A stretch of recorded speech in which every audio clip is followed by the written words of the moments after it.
there's another song too. I've been trying to end the program with music too, but there's just something about it's a whole thing with iMovie, which I've been using, that like it prevents me from doing it without image. So at the end, they'll play the song that will introduce and close the episode. Gotcha. Welcome. The music has probably stopped. This is Billiam. Hello. Who's ever listening? I am Billy. This is Jared's best friend from like how long do you guys go back? Kindergarten, man. Kindergarten.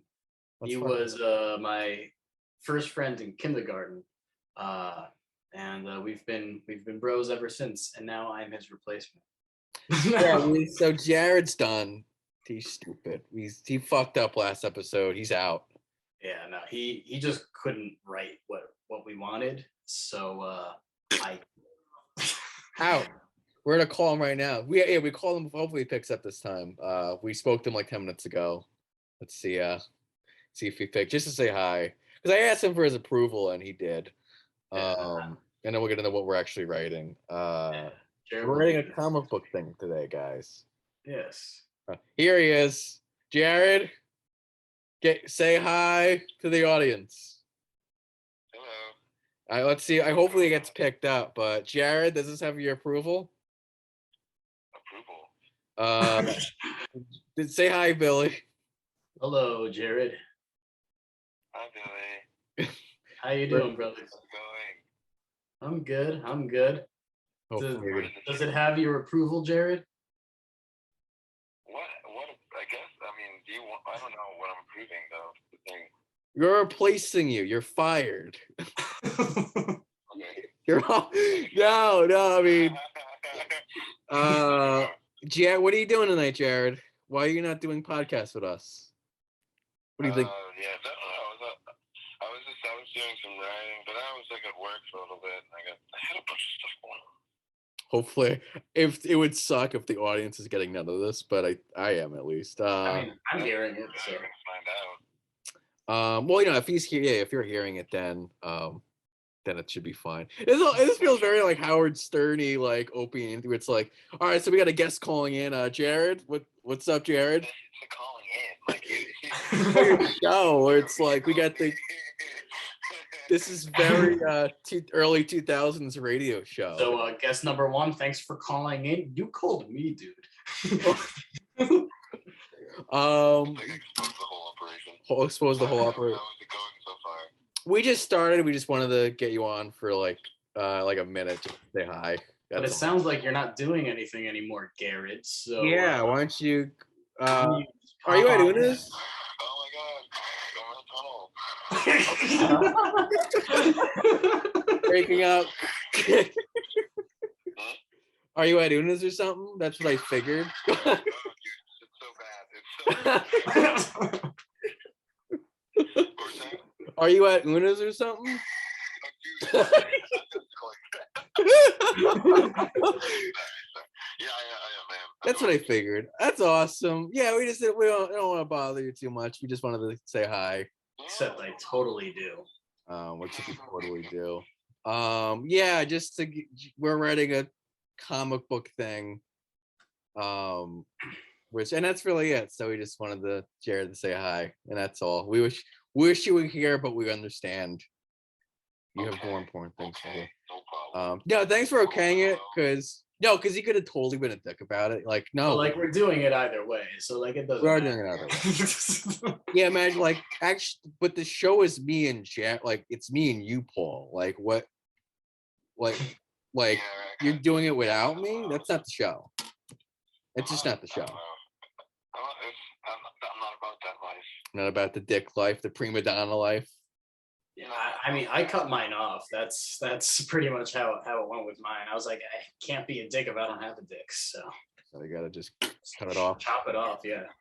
I did too, actually, but that's another conversation. Thank you for joining, Jared. No problem. Thanks for the approval. See you next episode. Yeah, because again, I'll say it on air. Yeah, have a good conversation. Thank you. Next episodes are gonna be. Jared. There we go. Sitcom and sketch show. So that's next. All right. Okay. Go. Thank you, man. Talk to you later. Have a good night. Yeah, you too. Bye, guys. All right. Bye-bye. Bye. And that's the show, everyone. See you next time. So if you want to call and be the next guest, you can go ahead and call at 588-743-2486. All right, that's our podcast number, and I mean we'll be waiting on y'all. We'll be waiting. We'll take calls. Yeah, we'll be taking calls throughout the program. But if you otherwise, we're writing a comic thing. We debated talking about it before air, but I guess we'll talk about it now. Well, yeah. So yeah. How do I? Let's jump into it. Yeah. So technically, Bill, you're not like a writer. Well, that's what you are, creative. You're in a fucking band. They're very good. I mean, I don't know, man. No, So just because I cut out the video, he's I see. He's gesturing to his. What is that? That's a bass. Is that an acoustic? I got a keyboard, a couple of guitars behind me. There's a bass, right? That there's a bass. Yeah, there's a banjo that's cut out of that shot. I got all the instruments. So you are. But it's not like I'm a screenwriter. But you also love comic books. Yeah. So basically, how I started doing creative stuff was I started music. Obviously, that's where I kind of took my hand in creating anything really. And I remember my first song was a really, really bad song with this band called Innocent Sins. It was called Hell Is Calling. And we were god awful. Was Tyler in that? So we Innocent Sins started when I turned around 13, and that was in middle school. And we had another drummer named Tyler. And then that Tyler left, and we replaced him with Tyler too, the Tyler that we know, Tyler Katz. And we were still Innocent Sins, and then we decided to rewrite Hell Is Calling, and it was still terrible. It was. You guys were like a Metallica group, right? It was. I mean, it was metal. Was it like what's that metalcore? I don't know what we were trying to do, honestly. We all had a really big like Avenged Sevenfold to new metal kind of like wave going on at the time, and that was fun. But like none of us could really carry it out. Like I, for one, learned guitar strictly like blues. My teacher was a blues jazz player. So he taught me blues jazz. That's where I am comfortable in. And then Victor, our guitarist, I mean, he did do metal. So like that was a little more of his comfort zone. But me as a singer, first of all, I'm not a trained singer. So I kind of just figured it out as I went. Neither am I a trained poet or lyricist. So the first couple of lyrics I've ever made were god awful, and thankfully they're getting better. And that's something you kind of learn how to do along the way. But that kind of started my first kind of like dabble into creation. And then in college, we kept Innocent Sins going. We broke up. Then we started Bates, also with Tyler. That's still running. That's going strong. We're so much better now. We're alt rock. Yeah, you can plug your shit if you want. Oh, I mean, okay, yeah. So you can find us at batesofficial.com. We got all the goodies over there. You got links to all the social medias: Facebook, Spotify, Instagram, all the fun stuff. You can find music, merch, show dates, tour dates. Hopefully playing in New York City soon. Working on a booking for either February or March. Looking closer to March, but we're working on that. And it'll be a good time. But also in college, I actually lived with a lot of actors. My first ever roommate, Alan, he was an actor. And then he kind of got me a little into the acting world. Not so much like I was acting, but more just like what it meant to be an actor, because that was his passion. And like Alan and I are also besties, like Jared and I are. So when I have a friend that has a passion, naturally you want to, oh, tell me about this. Like, why do you like this? What do you do? And we would share ideas, whether that be in screenwriting or acting or anything. So we would do that. And also I kind of dabbled, I didn't dabble in screenwriting or anything necessarily, but I did YouTube videos with Jared when I was like 10. Was this the one that Tyler showed me? You were why am I? Because I was literally gonna ask you as if like you weren't part of that. Like, oh, Tyler and Jared made videos. But No, I started Jared on the YouTube wave actually. I was on it first, then I brought it over to Jared. Um, the problem is Jared would always try to be serious and be like, all right, this is what I'm doing, yada yada yada. I would ruin it. I straight up ruined every single video he put me in. I feel so bad looking back. I was like, damn, I'm just was he trying to be serious about it? Like, what do you mean? Like, what do you mean? I don't know. I remember he made like a vlog, right? This was back in like 2009, and he's like, all right, guys, welcome to Jared's blog. And like he made this like weekly or maybe monthly. He had a few different stuff where he's like, all right, let's talk about this, let's talk about that. And I was just a buffoon the whole time he brought me in. Were you guys doing sketches or what was the deal? Like a diary? I don't even know. I'm not gonna lie. We were unscripted, which kind of like this, but like when you unscript like a 10-year-old, a 12-year-old, like it's. I haven't seen these then, because story I know, I saw these sketches. Okay, so yeah, this was again 2009. This was. You have the link? I'm checking. I'm pretty sure Jared took it down, but this is like pre anything Jared's ever. Oh, can I curse on this? Just let me know. Oh, I don't give it. Yeah, I don't give a shit. I don't.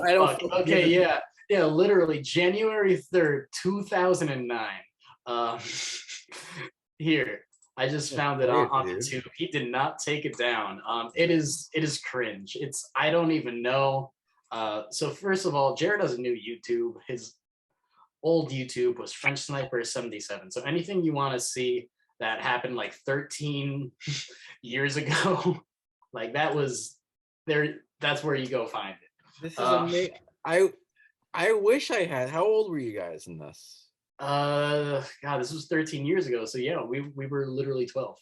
I think my favorite thing in the world might be learning about artists when they were younger. I guess anyone young. I was reading actually the last thing I was reading. I was reading intros to biographies for Hitler, Stalin, Lenin, and Genghis Khan.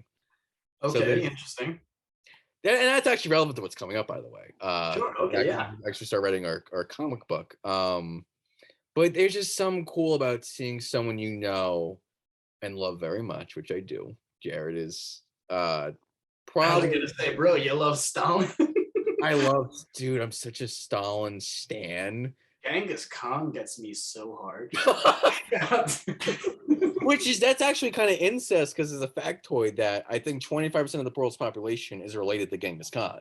Oh, really? No, what? That's a real fact. I think it's a real fact. If you were to tell me I was a little bit Mongoloid, I'd probably believe you. I have like the Mongol or Mongoloid. Well, I guess both, technically speaking. Mongoloid's a slur, young man. That's an old. No, Mongoloid is, at least in anthropology terms, is actually a form of it's a race. There are three main races in anthropology. Actually, there's the Caucasoid, right. Which is the and these just literally define skull shapes. That's all they do. Yeah, so you can identify the dead. You're right. Yeah, wow. The Mongoloid is referring to an Asian like skull shape because the Asian skull is slightly different. Yeah. Than a Caucasian skull, which is slightly different than an African skull. That's all it is, though. Right. Yeah. Well, the reason it was made for the Mongols. Which is the part of the biography I was reading was about how the Mongols went from what they were to representing like barbaric conquerors, which that's its own. We might talk about it later, but that's gonna go down a wormhole that we can't go down because I love Jared very much. Not Genghis Khan or Stalin, but and it's just interesting seeing him like 12, like Yeah, no, that Jared. was I don't know. that was fresh for us. That was, I think, the start of Jared's creative interest. That was definitely And the yes, start. especially create. I like tracing where creativity comes from. Like why not go to like the mall or why not be a skateboarder? Why not be a football player? Why spend your time making something that wasn't there in the first place? Absolutely, yeah. I mean, I think just anybody's background is interesting. All backgrounds are interesting. I mean, it is the reason why people are the way they are, you know? Right. And that's in essence how society is formed through everybody's collective backgrounds. Um, I am a big believer that if we can understand some people's backgrounds, right, we will have a better understanding of who people are, what people are, and why they do the things that they do. And if we understand that, then to me, there's less of a reason for you to get angry at somebody or hate somebody because now, oh, you know, like you did something and I may not like it, but given your background, I understand why you did it. I may not agree with it, but I understand why you did it. Right. And even though I don't agree with it, because I understand, I am less angry. You know, I think most of the anger that people have come from I can't even understand how they did this, you know. But if like you do something and it's like, oh, that's kind of fucked up, but like given the circumstances, I guess I could see why you would do that. It's like, yeah, you're still upset, but you're not necessarily like enraged, you know. So what's funny is I think so it's the opposite of a comic book. We all had this discussion fucking last Sunday. But I feel like today's blockbuster culture isn't very good at dealing with really big ideas, and if that's true, and that's its own discussion. We cannot go that wormhole, but maybe later we will. But for now, we cannot because this is what you said is relevant. Because I think one of the movies or books that we don't have in our culture right now is a fictionalization of why 9/11 happened. Okay. What an ambition I have currently. I literally bought this is the book. I bought it. It was a Christmas gift. I asked my parents for it.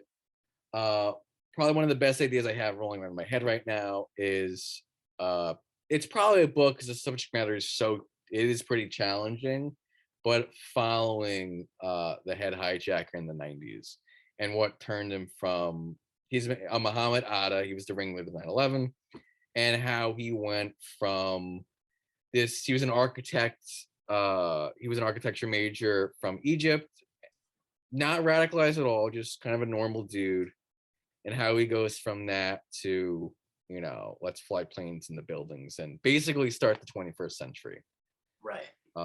Just to chart that whole journey, and also Al-Qaeda's journey from the Mujahideen in the 80s, early 80s to basically right before 9/11 happened, to just chart all that history, just to explain to people like, here's why 9/11 happened, because I don't think we've really dealt with that in our fiction. That's my own personal belief. I don't, again, if it's true or not. I mean, very controversial subject. But that's the appeal of it for me, is how scary it is. Agreed. It's like, I feel like we need to talk about things that some people unfortunately don't want to talk about. And that's art in general, I think. Yeah. Like things have happened. History is unfortunately very ugly.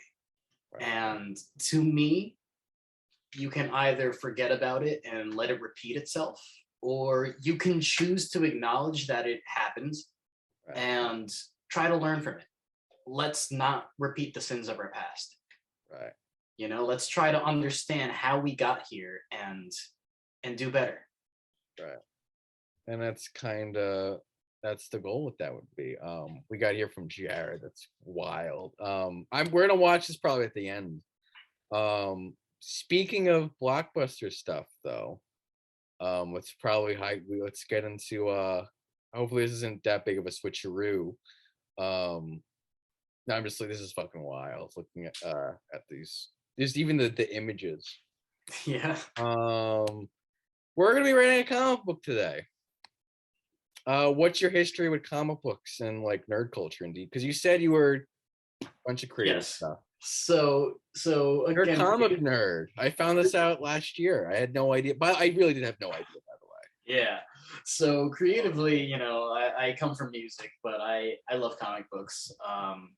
I kind of grew the fascination. I dabbled in comic books a little bit as a kid. My favorite superhero at the time was Spiderman. Loved those Batman animated series episodes, the Justice League stuff.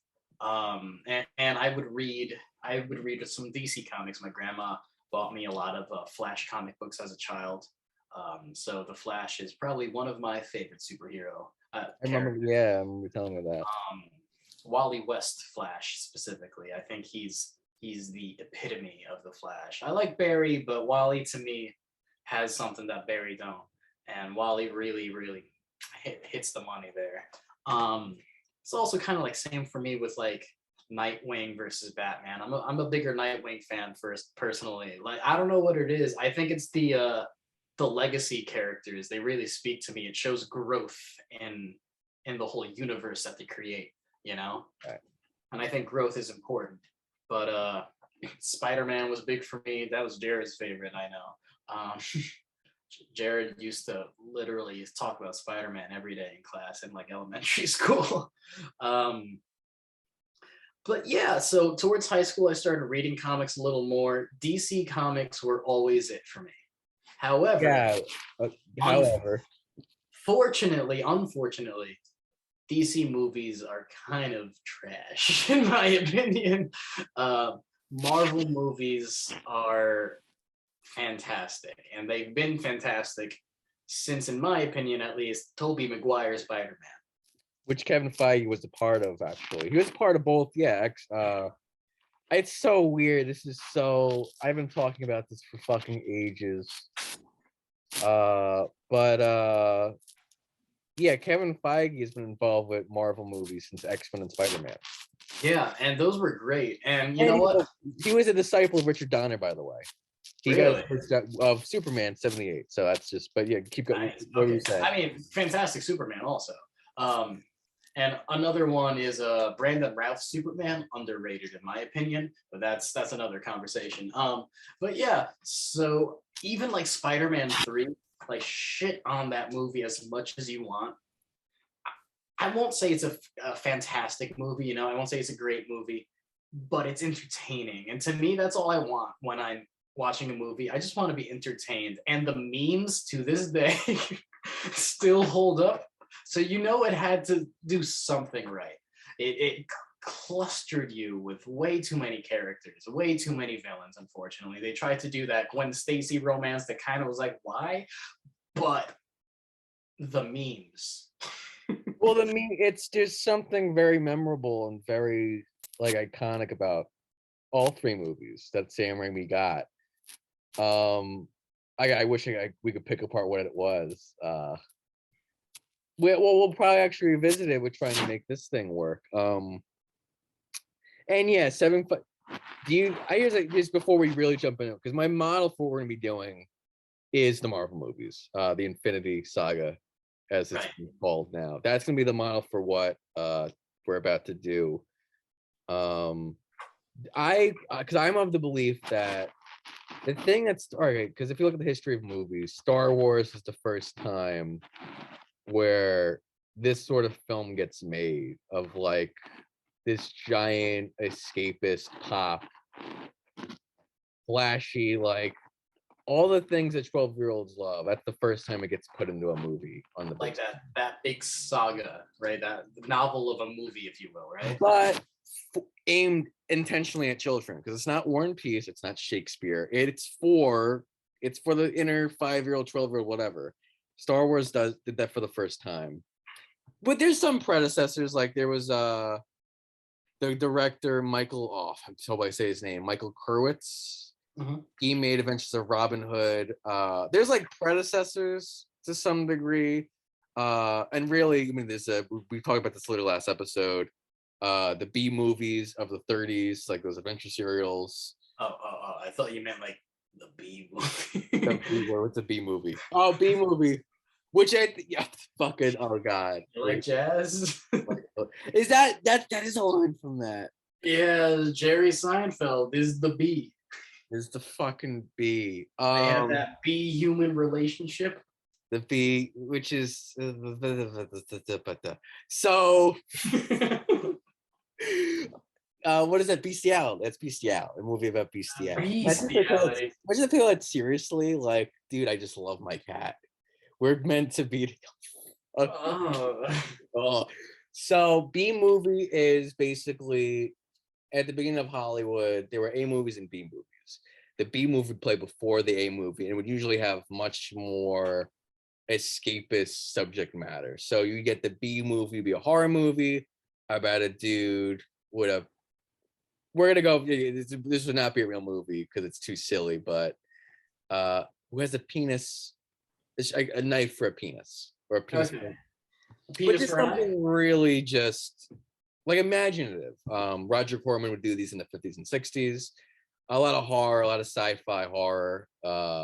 Aliens invade, crime, basically everything we see in movies today, but done a lot cheaper and a lot shittier, basically. Okay, like Attack of the Killer Tomato kind of like. Oh my god, thank you. Yeah. And then he had the A movies where it was about serious subjects, World War II. That was really a big one. Westerns kind of straddled the line a bit, but like all the Oscar movies are A movies, like The King's, like serious subjects, The King's Speech, climate change, everything you read about in the news today. That would have been A movie subject matter back then. Gotcha. Lucas and Spielberg flipped that, and now we had all the B movies became the A movies, and they became a lot more serious and a lot more thoughtful and a lot better. And I think the Marvel movies are like the peak of that because it's like, oh my, these are incredibly well crafted movies about dudes planned out. You have all the stuff that in a very basic way that makes again Shakespeare work and makes the Bible work, played out in these movies, and it's stuff that makes any great fiction work is in the movies. It's just again they're about guys with hammers and lightning and that sort of thing. Which again the debate becomes like, well, as a culture, why are we spending so much money on those movies? That's not what we're talking about, because we talked about that last episode. I swear, dude, we recorded 30 minutes of us talking about this last episode. We cannot go down this rabbit hole again. So let's go down the rabbit hole now. No. We're just gonna be creating something similar. I mean, like, do you agree with that statement that like? Oh, absolutely. Like they're the peak of comic books, basically. Is like if you had to explain to someone who doesn't like comic books, I would show them if you don't like these movies, you don't like comic books. Basically. I would show them the Marvel movies. I would probably start off by honestly, not in the MCU, but I would start you off by watching Logan. Oh, it's like, okay, why? As like for somebody that knows zero things about comic books, but they know dramas, they know movies. Yeah. I would start you on Logan because Logan, to me, what made Logan amazing, and that's what makes a lot of these comic book movies now amazing to me, is that Logan didn't feel comic booky. Logan felt like a story that happened to have comic book characters and comic book elements to it. It's a Dark Knight approach of like, exactly. What if we do Heat, but it's so what if we do Heat, but there's Batman in it? This is Unforgiven, the movie Logan was kind of pulling from was I mean it's Unforgiven, it's a Western, it's Shane, but Unforgiven especially, that's pretty one for one Logan. Like a lot of the same themes are there. Exactly. And that is why, to me, again, it was crafted beautifully. Logan is probably one of my favorite comic book movies. And I'm not even the biggest X-Men fan. Like, I like the X-Men. I'm not either. I don't know why. I like the X-Men, and the X-Men have some of the best comics in Marvel history. Like House of M, fantastic. The current Marvel X-Men run is amazing. It's working with Krakoa, which is the mutant. Basically, Oh, is that Jonathan Hickman? it's the not music mutant colony. I don't know writers, unfortunately. So No, I know that's a new one, right? What is it called? Powers of X or something? yeah. I did read the first issue of that. Where they're finding like their own, they're trying to make their own continent, their own country, a place for their own thing, and Magneto and Professor X are kind of working together. Yeah, It's a that's really it's a good. fantastic run. That's Hickman, dude. He's like he's like probably the biggest writer for Marvel right now. He did the new Secret Wars, which I think the fans of Marvel think they're building up to. That's like the next end game. I see, yeah. Yeah, he's like and even the Infinity War pulls from Infinity, which was his, which I read like 3 issues of. Yeah, he's their guy. He's really good. He's what Scott Snyder is to DC right now. I see. So. Well, the X-Men run, fantastic. But like generally speaking, X-Men for me, you know. But Logan, 10 out of 10. After that, I'd probably go into the Captain America movies. Yeah, I would too. I think Cap 1 wasn't my favorite movie. In fact, the first time I watched it, I did fall asleep. I was a little younger. I wasn't the big. I saw Cap. I was like, bro, you're fucking white bread. He's a tough like Superman is. He's a tough cookie to yeah. That being said, after giving Cap another go when I was a little older and it was a little earlier in the day, I remember trying to watch Cap at like 11 p.m. So that's not gonna do it for you, buddy. Yeah, but he's a very admirable character. The history behind the era is interesting. Then it gets a little comic booky. I'm not gonna lie, it gets comic booky. And if you're not a comic book fan, comic booky gets to be a little bit much. Well, Bill Maher, I mean, I don't know what your feelings are on Bill Maher, who's famous. I really like him, but he's famously a dick about things. And he was like, flat out, comic books are for children. But that's what turns him off is the escapism. Is like, oh, really? We have a guy with a fucking, what is it, a vibranium? That's not real, dude. That's not real. And it's here's the thing to me is I can, excuse me, for me, there's good comic booky and there's corny comic booky. What's the difference though? What's the difference? Like there is a big difference. When I'm reading a comic book, or watching a comic book movie, and we'll stick with movies because that I think is the more viewed medium, right? Is the movie. I love comic books, so I love most comic book movies, don't get me wrong. But my favorite ones are the ones that have hints of realism, but the characters are able to overcome their obstacles through their powers. So again, let's keep Cap as an example, right? For instance, let's go to Winter Soldier now, which is my favorite Cap movie. And one of my favorite. I think it's their best. I think Civil War is their best movie. I think Winter Soldier's too. Winter Soldier, I think it might be my favorite one. Maybe Infinity War might be my favorite. It's one of those two. Where does Endgame sit? Lower than Infinity War actually, but it's still up there. So what about Winter Soldier? Winter Soldier and Infinity War, one of those is number one. One of them, depending on my mood. I can always rewatch Winter Soldier, and I can always rewatch Infinity War. The question is like, what's my mood? I think Winter Soldier might be a little higher, honestly. It's also much more self-contained. You kind of just, it's way more self-contained. Yeah. You honestly probably could watch it just without even seeing Cap 1. You could, but the context of having Cap 1 definitely helps. Oh, for sure. If they were, it's like there's I had to come up with a list of. I was showing on my best friend one of my best friends from high school who I got in touch with last year. she's a girl, and Oh. she's not into things like this. Ah, She kind of like she was in the Harry Potter, a lot, like Lord of the Rings, quite a bit, and for whatever reason, just comic books not her thing. So I came up with an order for the show. I was telling Carl and Tyler this actually last April when hiking. The day we went, I saw you at Staten Island at Brendan's house. Oh, right. That was that day. I was explaining like, yeah, there's an order. The order would be Cap 1 act. Yeah, I think I started with Cap 1. Iron Man, Avengers, and then Winter Soldier. I forget what else, but it was maybe Guardians of the Galaxy. But if you really just had to throw everything out, except one move, well, I mean, you do the Avengers probably. But I think Winter Soldier's a stronger movie. And if I wanted to defend, like, okay, dude, all right, there's something in these comic movies, I would show Winter Soldier first.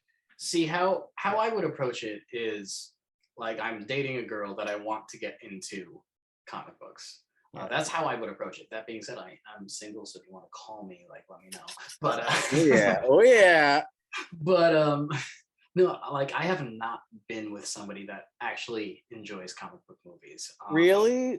Yeah, as popular as they are, I cannot find myself a girl that likes comic book movies. And it's a damn shame because now I have to do all this work and put all this work to make you like it. And like most of them just, they'll watch anyway because they're like, yeah, Billy likes it, so we'll go. But it's like I want you to enjoy yourself, like you don't have to come. You don't have to feel obligated to come. I would just like you to enjoy it, but I can't force you, and I understand that. But if you are interested in trying it out, why don't we start with Logan as like a little taste tester, right? Then we'll go on to Winter Soldier, because Winter Soldier, to me, again, did a fantastic way of, okay, this is comic book elements. It's a little more comic booky than Logan, right? More comic book characters. But it has real world struggles. And I am overcoming them because I have these superpowers. And that for me is the escapism in it. Is okay, the problems are real. And these are problems that I can face. Well, maybe not Winter Soldier. I'm not a soldier, but these are problems that these are some problems that people can face. And look at this guy. He is a active role model for me. I think Cap is a role model for a lot of people, Yeah. So to me, it's I look at them and I say, wow, this guy is something. I wish I could be like that. And or maybe I'll look at him and I'll be like, that's gonna be me one day. That's the escapism I like from a movie is okay, put yourself in that main character's shoes. I want to be able to overcome my obstacles too. I want to be able to stick up for what's right as well. That's to me, that's what it is. And I think that's why Spider-Man is such a popular character because Stan Lee, I think he's the superhero more than Superman or Batman. I think 100%. Stan Lee created Spider-Man with the intention to make him as relatable as possible. He gave him everyday problems, literal everyday problems, and then merged the comic book elements into it. So now you have this superhero who can literally lift up cars. And he's stressing out because he's running late for a date. It's like I can lift up cars, but I cannot get the girl of my dreams. What's funny? Superman. Someone I think on the internet summed up Superman 78. Because they were probably some YouTube comments or whatever. This was years ago, and the poignancy of Superman 78 is that and why his death can be argued it's more effective than Pa Kent's death. Yeah. What's his first name? Pa Kent? Martha. They call him Pa. John. John Kent. Jonathan Kent. It was. The reason why his death in Man of Steel is less effective than in Superman 78 is that for all his powers, he can't save his own dad from dying from a heart attack. Yeah, you can't, and that's the potency. And the same thing with Spider-Man. Yeah, I mean, you see this guy literally struggle to pay rent. How much more relatable can you get? The man can just beat up criminals bring him to jail, save the city, from God knows how many disasters, but he can't pay rent. He, these are the things that are relatable. It's like, oh, he has problems just like me, but you know what? He got through it. He got through it somehow. And I can too. Right. That to me is the escapism, is having that role model that can do these things, and he's still going through problems, right, but he's able to overcome. And it's not even through his powers that he's overcoming them. It's through his determination, through his values. That's how half of these superheroes do it. I mean, yeah, the powers help. The powers definitely help, but like it's a lot of it is through determination, because they could still give up. They're given so many obstacles that are difficult for them. Right. What's fun? Yeah, I mean, it's the same patterns you find in religion mythology too, like Hercules, the saints in Christianity during the first millennium. I'm sure there's so many I do know there's so many parallels. Saint Francis, that's early second millennium. And spoiler alert, the thing we'll be working on, which we're about to get to, don't worry, is an adaptation of the Second Punic War. Because I think history, mythology, religion, there's a lot of that stuff that applies to comic books, basically. Like Hannibal's Barca is a super villain. You can make him a super. Julius Caesar, you can be bold. You can make him a super villain. You can make him a superhero. You can be anything, really, yeah. But when you're saying the stuff about I'm very much it's Sunday. Are you Catholic or what? I'm a Catholic. I'm a poorly practicing Catholic, but I'm still a Catholic. Do you believe in God? Actually, yes. Did you grow up going to church? I did. I did too. And it's I mean, the superhero film. I mean, again, this is what George Lucas got. Like, I really do think so. Like, dude, I one of my one of the biggest page turners of my life was reading The Secret History of Star Wars, which is how George Lucas wrote Star Wars. Right. Like, that to me is just, oh my God. Like Tolkien too, actually, with Lord of the Rings too. Like those two, the stories of how the story came to be is as interesting as the story of Luke Skywalker and the Ring of Power and all that stuff. But yeah, they both hit on how, the Sunday morning church thing of like, oh, we're teaching people values through this. Absolutely. Absolutely. And I think that's the biggest thing. I mean, with any story, really. But for me, that's the escapism element of this. It's less so much the fictional universe, but more so the characters of the character of the characters, the values of the characters and how they're able to overcome these obstacles.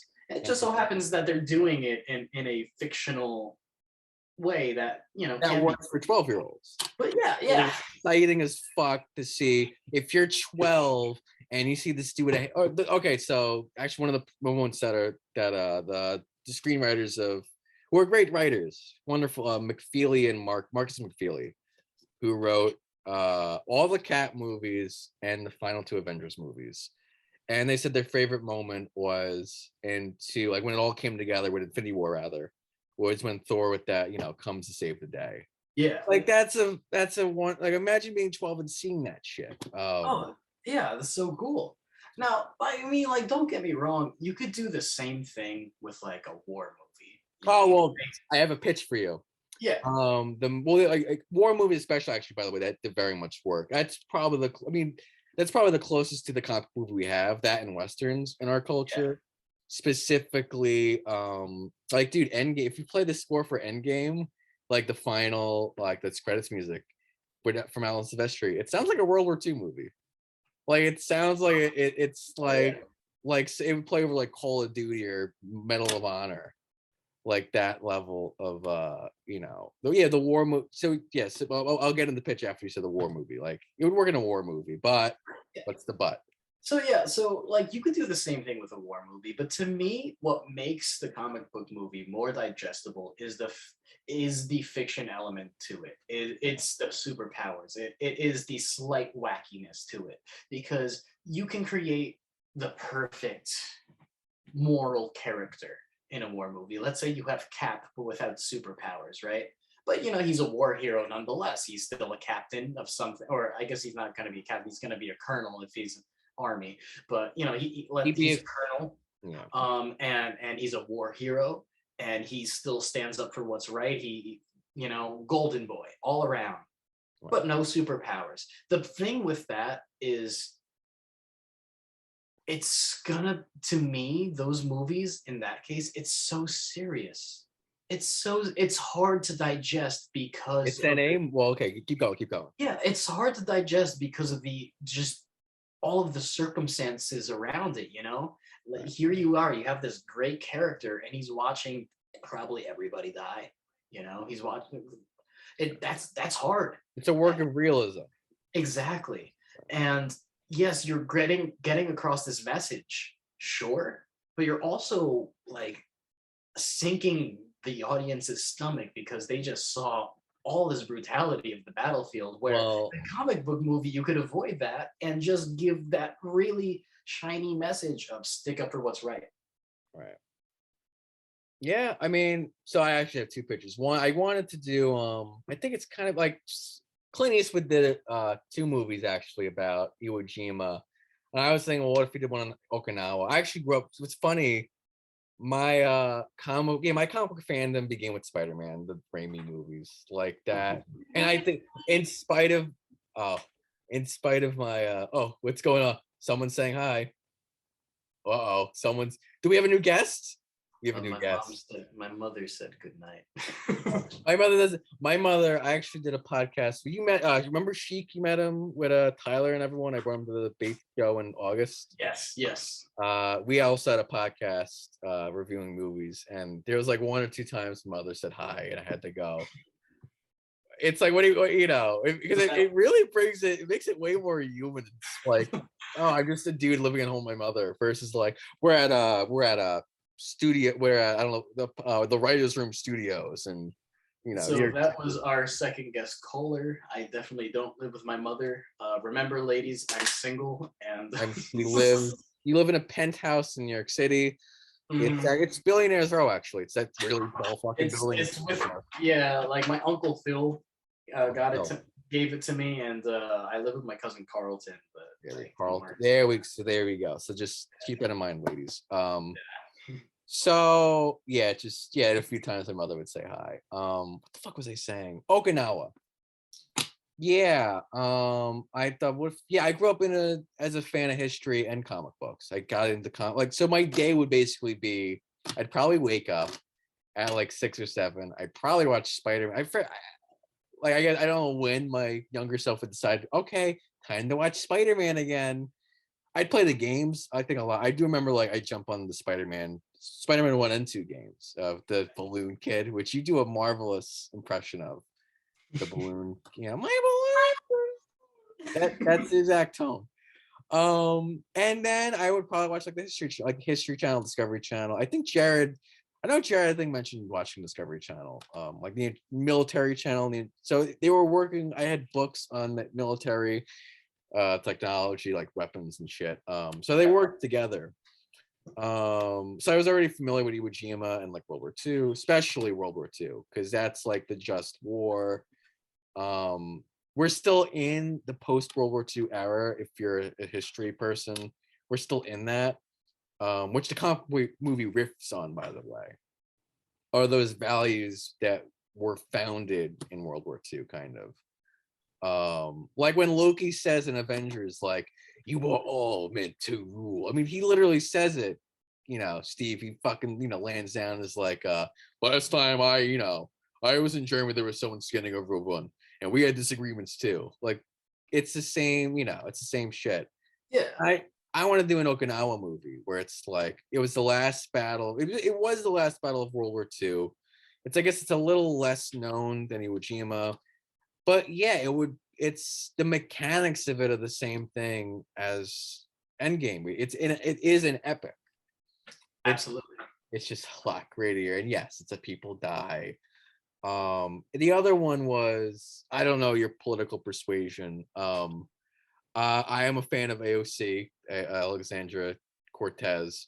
Got you. And I was thinking of doing a movie about. I'm considering this one way more than the Okinawa movie, of just how she got elected. Okay. Which can be challenging because I guess if you're doing it on a political figure who, I guess half the audience agrees with, it's because that's the thing. It's like if a culture doesn't agree on what's right, I guess it's hard to do a realistic hero movie. You know. I mean, I think you would have to wait for her later life to do that. That's it, right. I think that's the way to approach that. Well, because the idea for me was like, I guess as a person of left-wing persuasion, I think the way to get to win elections is what she did, which is reach out people who don't vote, you know. Oh, absolutely, yeah. Like that, like to engage people who aren't part of the process. Like that to me is what a superhero looks like. Oh wow, you're actually changing shit. You're trying, yeah. You're trying become a part of the community and know all people. the same values you're gonna find in Spiderman and Captain America and the Avengers. Spiderman. Spidey. Oh yeah. There's so many funny things that thugs say when you beat them up. Not cool. Not cool. I swear he always sounded like Shaggy to me. Which the thugs? Yeah. The thugs that specifically said not cool sounded like Shaggy. Scooby-Doo Shaggy, not the the musical. Who's the other Shaggy? Musical Mr. Boombastic. Mr. Boombastic. Mr. Boombastic. You know, he goes like rock. That does sound Mr. Boombastic. Boombastic. Or wasn't me. Oh, this thing. Wasn't me. That guy. Yeah, Shaggy. Not that Shaggy. Scoob. It is sound similar. Scoob. Yeah, not cool. That does sound like fucking. What is it? The Scooby Snacks, which is marijuana. That's pretty. That they're fucking potheads. Those two. Yeah. It's the same values, whether it's a war movie or political movie or what have you. Romance movies, I actually think, are probably a good way to get those values in kinda. See, I haven't watched romance movies since my ex Nicolette. I'm a big softie. They make me cry. But you avoid them because it's too hard, I guess. No, they just make me. It's not too hard. Like I could absorb them fine. I don't want to cry every time I watch it. No, I get it. No, for sure. Yeah, and I get some storytelling and tone and that kind of thing. The Notebook is the big one for me. That's the archetypical modern romance movie for sure. Is I to the point where I have a hard time thinking of another modern romantic drama. Like what Dear John, I think was one, or Remember Me. I can't think of any. There was like Romeo and Juliet, which I only remember because it had Taylor Swift's. Romeo and Juliet. They did that. Was it Romeo, or was it like Letters to Juliet? It could have been Letters to Juliet. Something it had. I know it had a Taylor Swift song in it, and it was like either a rom-com or like just a rom. Well, because those are two different things. It's kind of funny. It's like there's a rom-com and then there's like a serious a rom drama. Like I think The Notebook's like a rom. That's a rom-com. Or like Titanic. That's a horror movie. That's a horror movie? Yeah. It's a horror or a horror? A horror movie. Titanic. I'm a musician. Right. Imagine me watching this, all right? I play a violin. I'm the violinist in that movie. I don't get to get off the boat. I'm stuck playing to my death. That's a horror movie. That was a horror movie.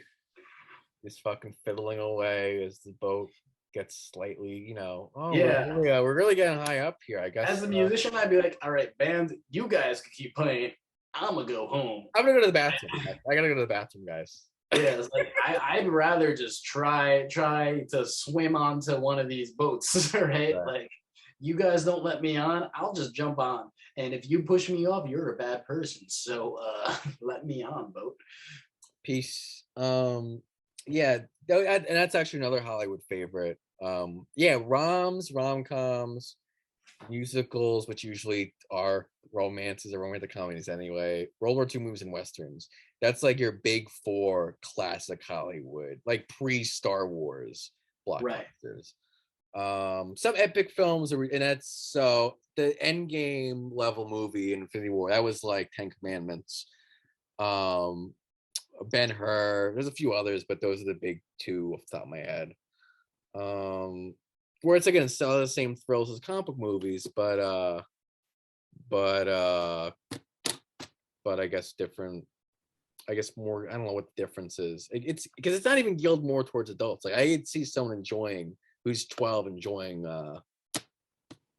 those two movies, especially Ten Commandments. But that's its own thing. Because I guess it's probably time we should write.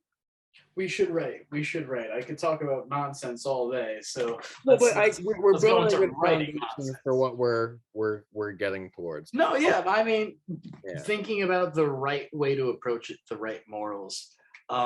So I don't know how you start the writing process at all. So why don't you tell me how you start the writing process? Well, and it's tough because I've had this idea. Well, speaking of epic movies and history, so the where they were working with is the Punic War, and I want to share this again. The audience can't see it because, They can't see. they can't get blind.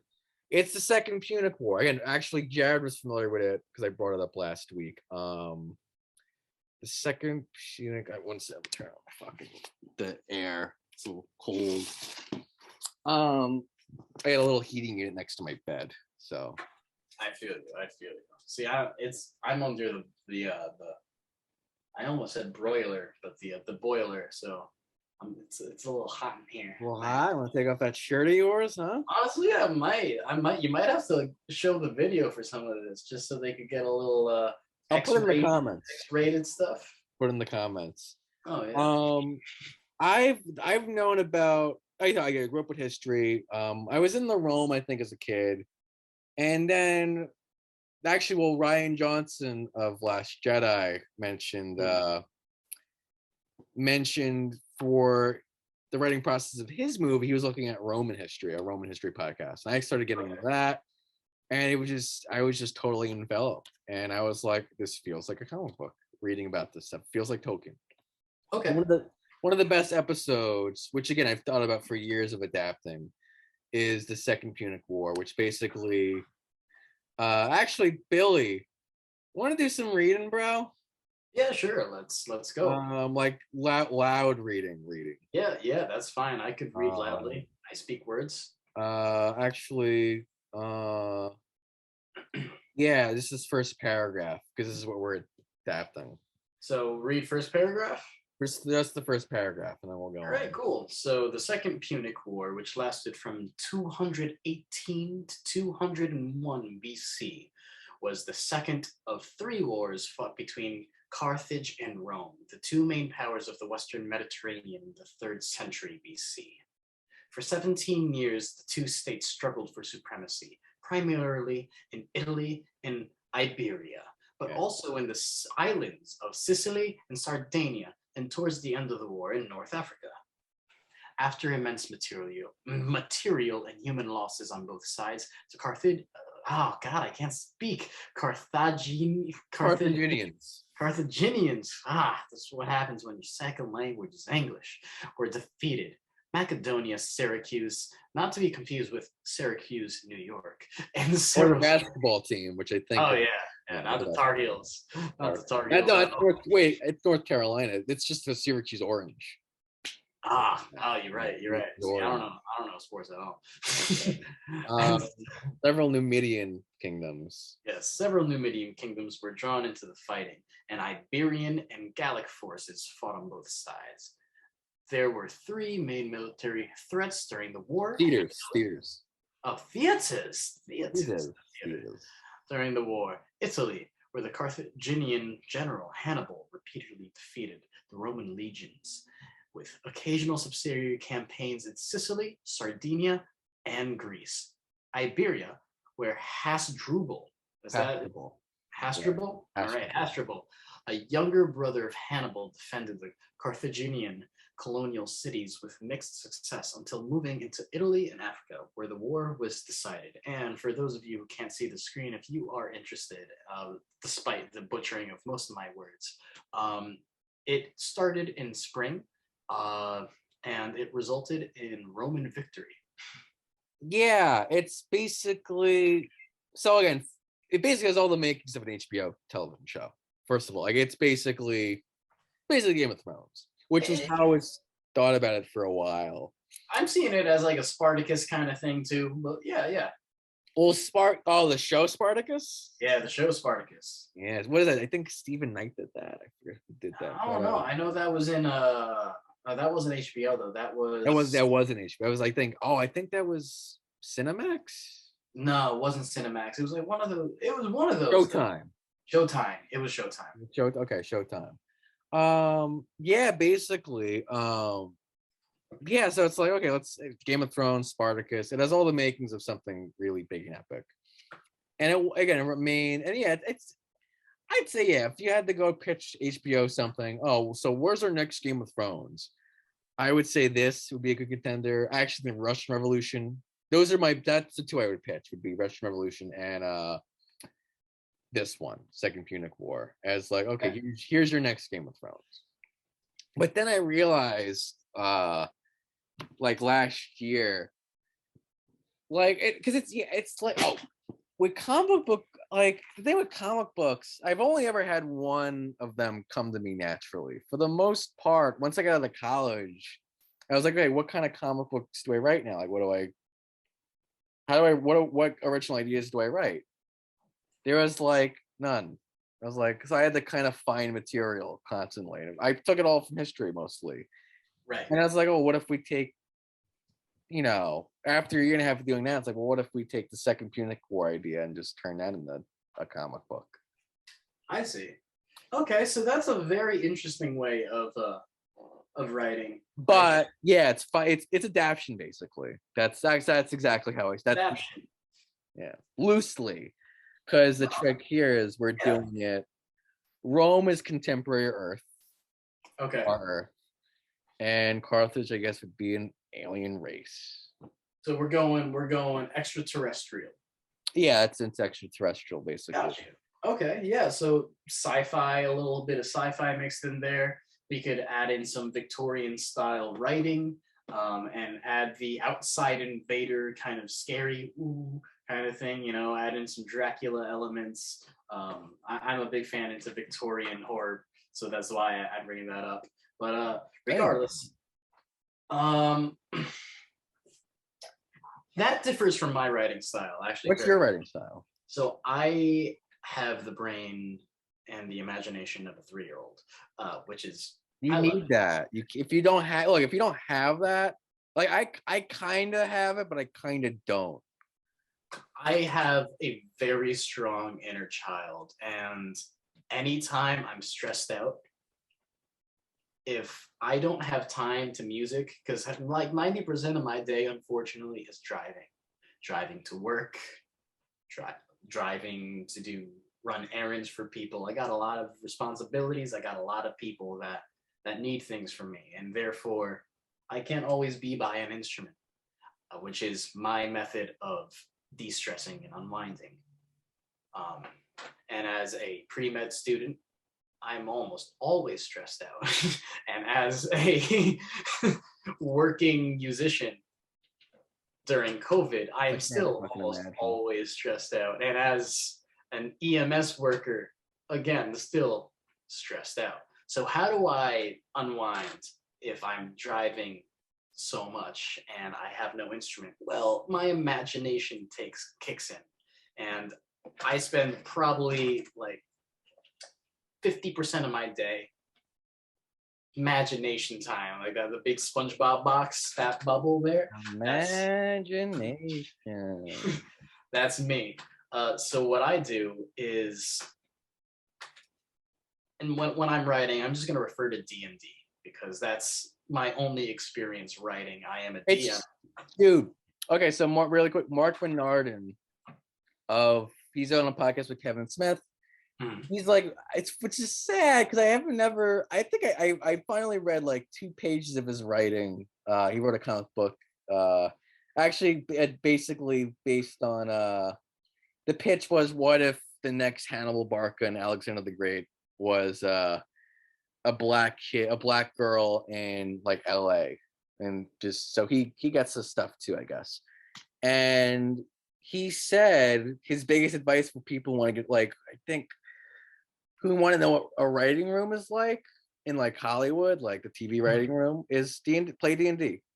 Like that is you're doing the same shit. So yeah, it's a great tool, and honestly, more people need to get into D&D. And on top of that, I think the biggest help for D&D is that it is collaborative.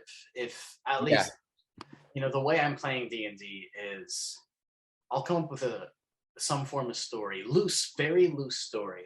And I think everybody adapts in some way, but that story will come from just the inner machinations of my brain, whether that be, a problem I had, or something that I just kind of like really want, and I'll like evolve that to become a story. That's how I write. For instance, my current, and I don't think any of my players are going to be listening. Maybe a few players will be listening, but honestly, I get so excited over my story. Sometimes I do unfortunately spoil it, so I'll just do it again. Sorry, guys. So the story of my D&D, and I won't disclose everything, but the story of my campaign starts with, I like a lot of horror elements. So it starts with this one vampire who is the big bad, right? And everybody is trying to find this vampire. And how D&D works, at least how we play, is each player character has to create their own backstory. And that backstory includes flaws, wants, goals. So that also helps me. Because what I'll do is they'll give me a little bit of something. I already have a little bit of something worked up in my brain. They give me a little bit of something about their characters. So now I have my main characters. I have my main plot. And on top of that, I have my side plots, which are these characters' goals and XYZ. And I'll work their goals and their flaws into my story. So how I did this was each character, the only thing they knew was that there was going to be a vampire and he was the big bad.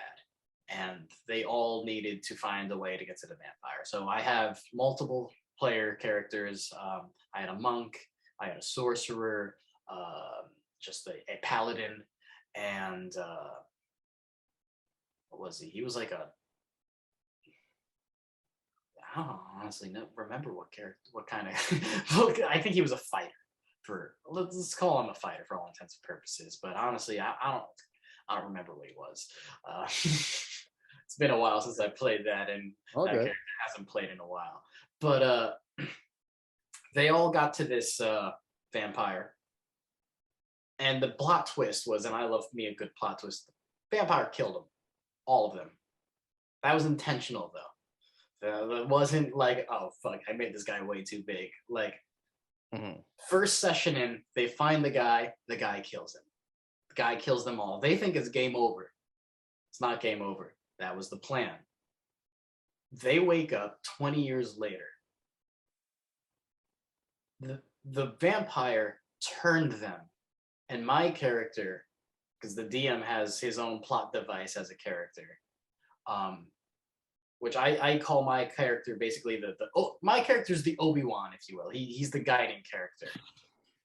He brings them back, and how I explained this was I made vampirism this own supernatural thing where the soul separates from the body. So you have your vampiric body, and what my character did was he brought back the soul into a separate body, an unliving body. So basically we have these 4 characters now that are still alive, or at least they were just brought back from death 20 years later, where the whole world is completely different, and I'm basically saying, all right, you got to kill yourself, basically. You got to kill your counterparts. You got to reunite with your own body, because that's going to be the cure for vampirism. And on top of that, you're going to deal with the repercussions of the world and how it's changed. And not only that, but how it's changed by essentially your hands, by your counterparts' hands. Now, the reason why I wanted all these flaws from them, all these different things, was because the way I made their evil counterparts, so to speak, were based on their flaws, were based on their desires, based on that. I basically heightened everything and exaggerated everything.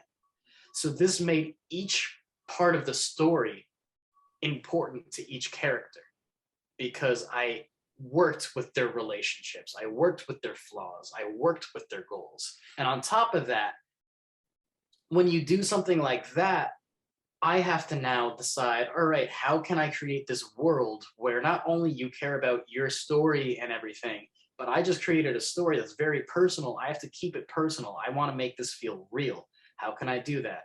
So I'm a huge fan of George R.R. Martin and Game of Thrones. So I basically built starting at the macro and then worked my way into the micro. So I made a map, and I would, from that map, create different cultures. Now, each culture is loosely based off of a culture. Like this one place, the first place they went to, that was called the Mons Kingdom, which was a mountainous region. I just did everything was Latin because it's easier for me that way. And this is secondary world stuff, right? This is not Earth. This is not Earth. This is not Earth. I just own planet, own right, thing. Westeros. Yeah, basically. Westeros. Oh, by the way, George R. Martin is where I got the idea to steal history from too. By the way, There you go. Right. War of the Roses is Game of Thrones. So Even better. So what we did, or what I did rather, was the Mons Kingdom is a loose adaptation on like Greece and Italy, but like ancient Greece and Italy. Ancient Rome or ancient just Italy or Italy? Like Rome. I would say ancient Rome, and honestly, like Athens, if we were to say Greece, not Sparta, Athens. Yeah, I think Athens. I think Greece. Yeah. And then we have another area which is the Soul Kingdom, and that's Egypt. Soul meaning sun. So we have a desert area, we have a mountainous region, then we have the grasslands, which is honestly I made that Mad Max. Because I had one character and he told me his only flaw was he likes to fight. So I was like, fuck it. All right, sure. How can I make this guy fight? So I made his whole world Mad Max. And I said, that's just how it's going to be because that's all he gave me. But you make it work. And he gave me a lot of relationships. And that's how I made it still personal for him. Was I made the fact that he's a soldier, that this was the paladin character. And that paladin character, left his family because he thought he heard a vampire. So rather than staying in and protecting his family, he actively left his house to find that vampire. He re-entered his house, found the vampire, killed most of his family except his daughter. So he killed his wife and his infant child. And then yeeted out. So then he left his family again to go hunt down that vampire for vengeance. Mm-hmm. Man searching for a fight. So I was like, all right, so what's going to happen here is you have a broken relationship with your daughter. Your brother raised her. You have a broken relationship with your brother. And you're basically haunted by the ghost of your wife and your infant child. And on top of that, you live in a Mad Max world where everything is dealt with fighting. Think of even Fallout the Raiders, like that. That's yeah. Well, Fallout and Mad Max are basically the same. Exactly. So that's how I treated his world. Then there's another world where there's this world called the Underdark, and that's where one of the characters hails from. And I made that place actually super prosperous because his character was a businessman who he liked money. Unfortunately, he was also really into slavery and slave trade, yada yada, of multiple different things. So I made him a a diplomat. And I was like, all right, we're gonna make the steampunk, and we're gonna make this super dystopian, but also super advanced. So I made that like really interesting dystopian sci-fi world, and that's actually my favorite area. And then I could go on forever. But basically, yeah, start with the macro. I think about the cultures, what they're gonna be like, what the world's gonna be like, and then from there, the interpersonal relationships and the people within this culture. What do they want? Even if it's a side character, because the thing with D&D is I don't know what the players are gonna do. The players can fucking talk to a dog for 2 hours, and I have to work with that, and I have to improv that. So the best way to go about that, at least in my opinion, is create as much as you can, and you're never going to be able to create everything where you have 100% control. So don't expect to have 100% control, because you don't. But create side characters, create their goals, create it like you're creating a character, create their goals, their wants, their flaws, all character traits, their relationships with other people. And from there, if one of your characters decides to go on a tangent with this one spot that they saw in the corner for 20 minutes, and that corner means nothing, you at least have some substance to work off of at some point, because you could have another character interact with them, or they might accidentally interact with one of the staff members of the kitchen or something. But you have that staff member, or at least something. You have some form of side character, and you could just make that side character the staff. It works. Holy shit! I guess you're the right man for the fucking job. Hey. No, it all sounds fucking awesome. Like, so we do have similar writing styles. Well, for this, so screenwriters are trained, and I actually told Carl and Tyler this once. The reason why these Marvel movies are so good is it is character first more than anything else, because they're trained there. Screenwriters are trained to make your character interesting in 100 minutes. Right.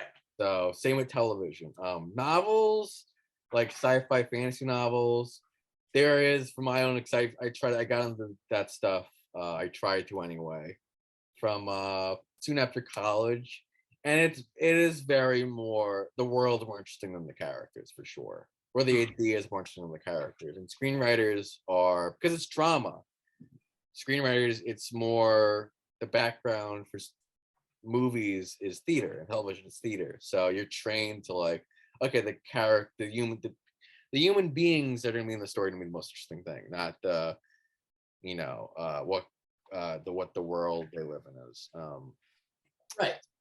But because I do kind of want to focus more on the characters for the rest of how long do you want to write for? Because what do you think? It's 9:41. What are you thinking?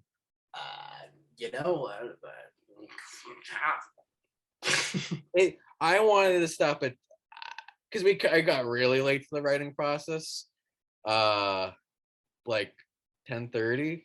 Okay, sounds good to me. All right, so here we go. Let me share a screen.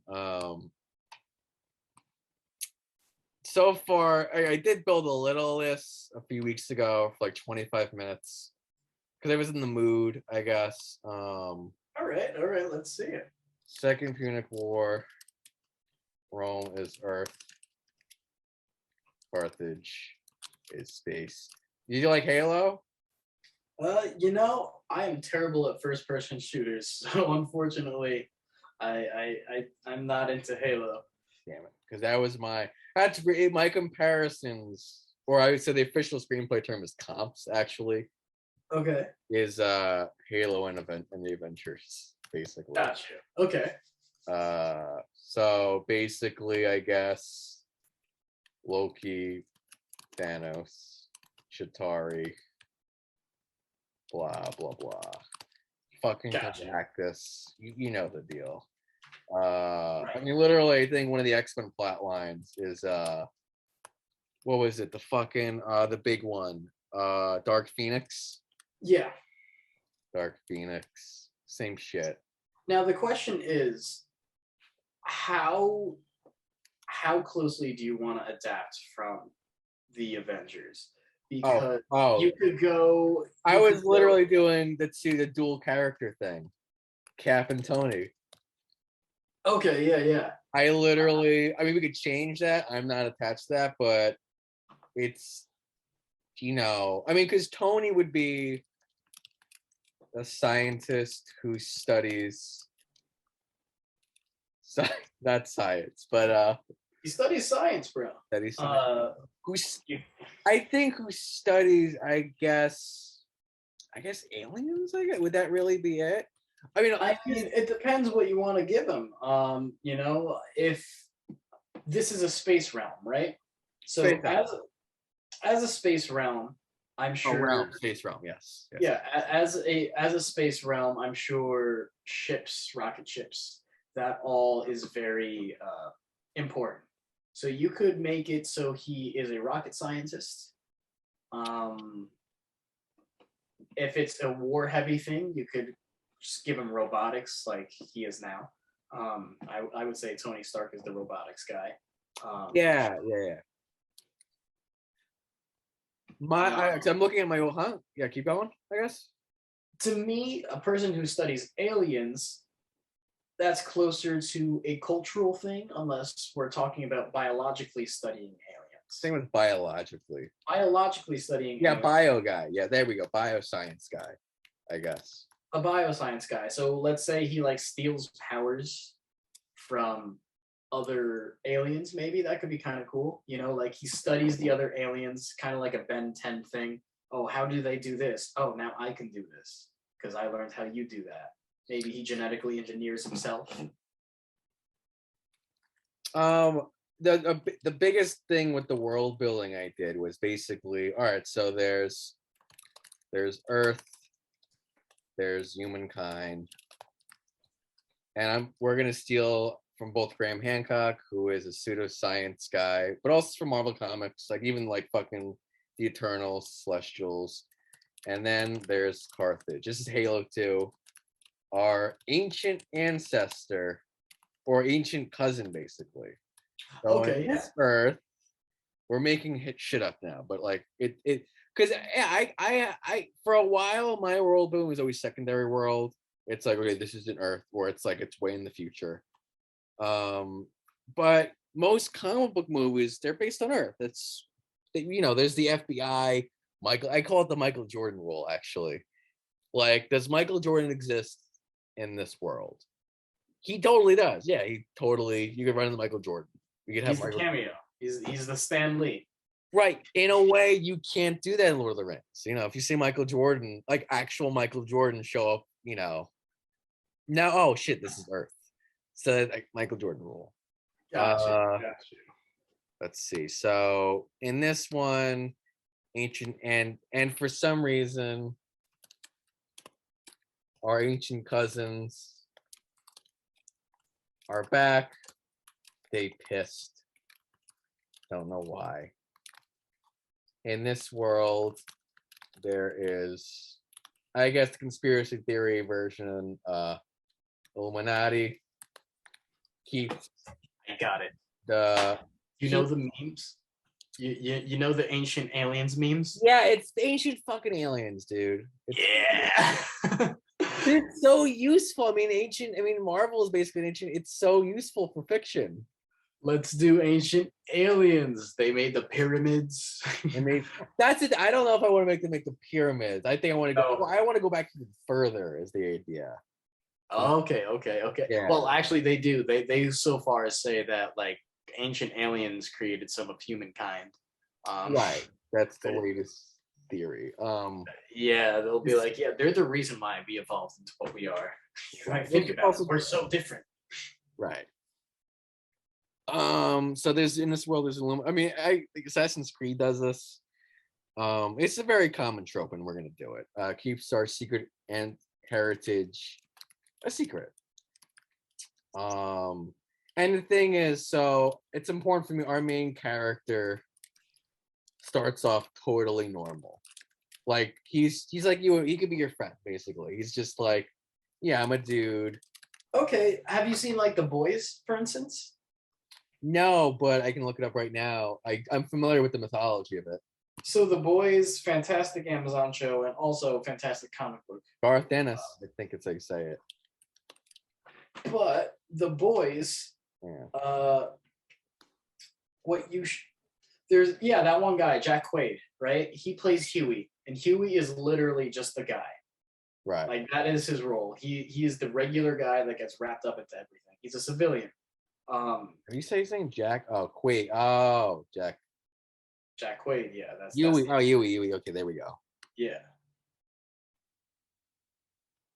Okay, and so keep going.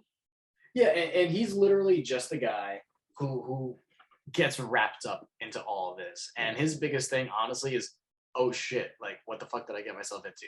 This is so much. Oh my god. Well, it's yeah. He's our perspective character. Yeah, and the whole thing with the boys is it's basically like what if the Justice it's 100% like a spoof of the Justice League. Like they got your Walmart Superman, your Walmart Wonder Woman, your Walmart Batman, like 100% a spoof of the Justice League. So depending on how close you want to resemble the Justice League, you could go it that way because the boys have done it. So has like I did it before too. Yeah, with another. Yeah. I did Justice League, but in French Revolution. Same archetypes. Yeah. There was a Batman. There was a Superman.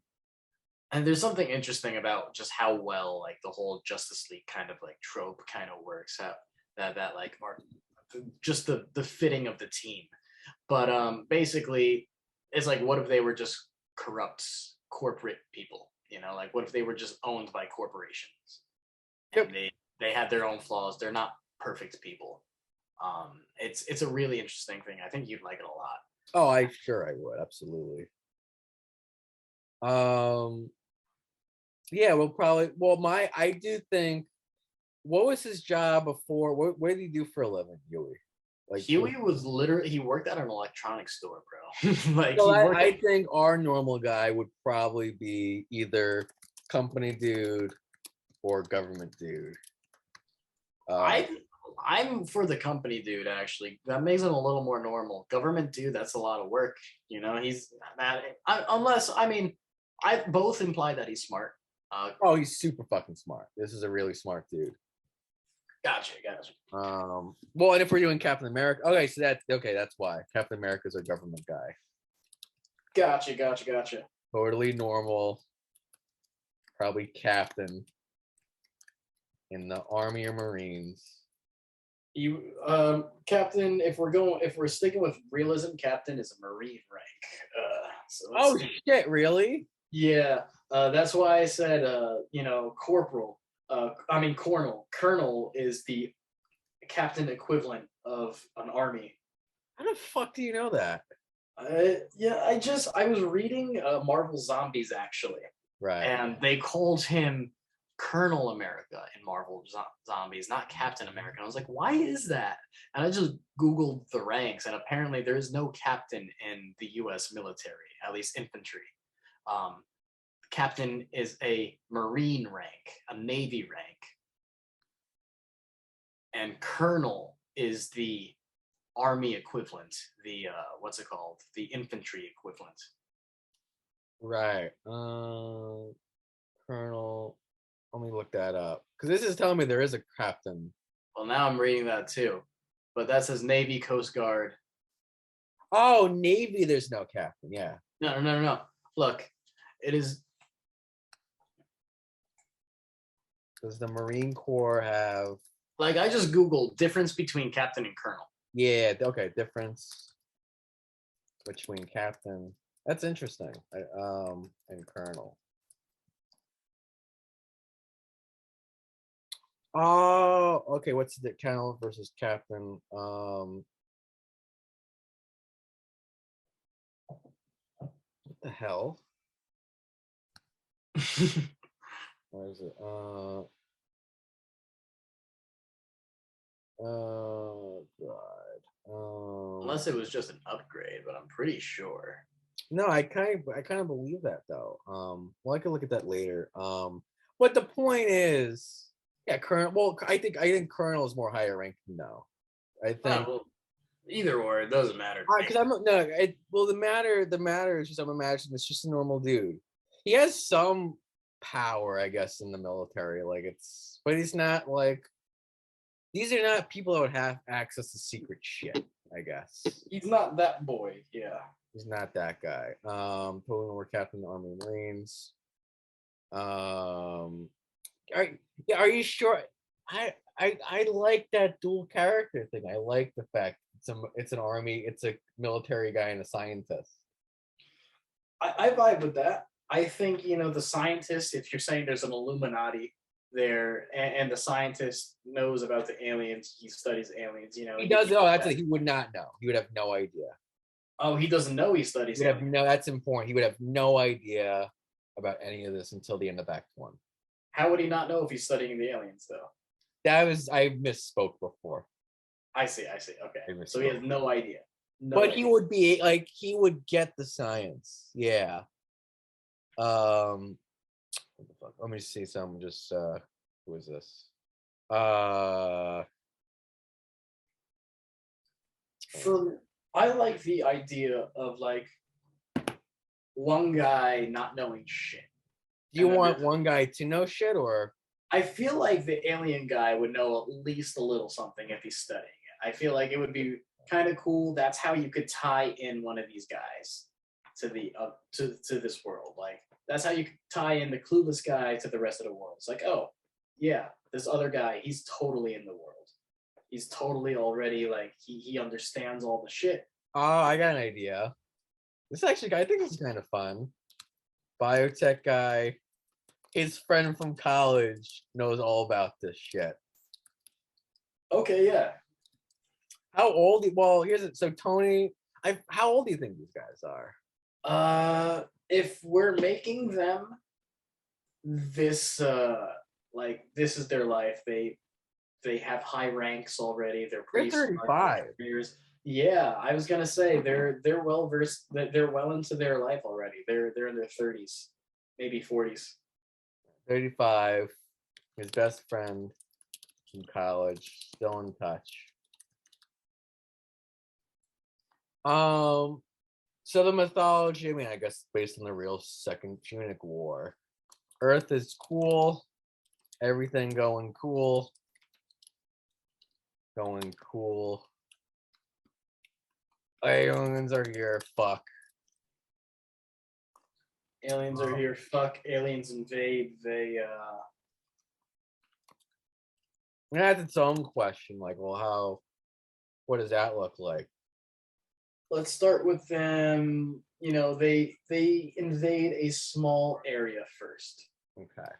Well, usually the teaser of these movies or the comic is usually you meet the villains first for a hot second. Yeah. So let's put that the aliens invade a small area of this world. Let's say tied down to whatever historically is whatever historically ties them to this. Let's say they left something. They left something. Yeah. Let's say they left technology. Let's make it interesting. Let's make That's what I was imagining, by the way. That's exactly. We'll see, we're in sync. What if we make these guys like good guys, but not good guys? Like they're bad guys. That's important to me on a tone wise. These aren't like genocidal maniacs at all. Yeah. I think, that's something that early comic book, and they still do this.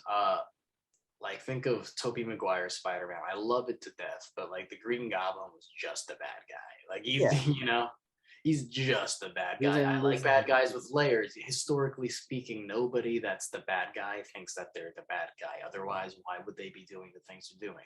Right. So I think, let's say they left us technology way back when, right? Like I'm actually talking. I forgot how cool this shit is, and it does make for fantastic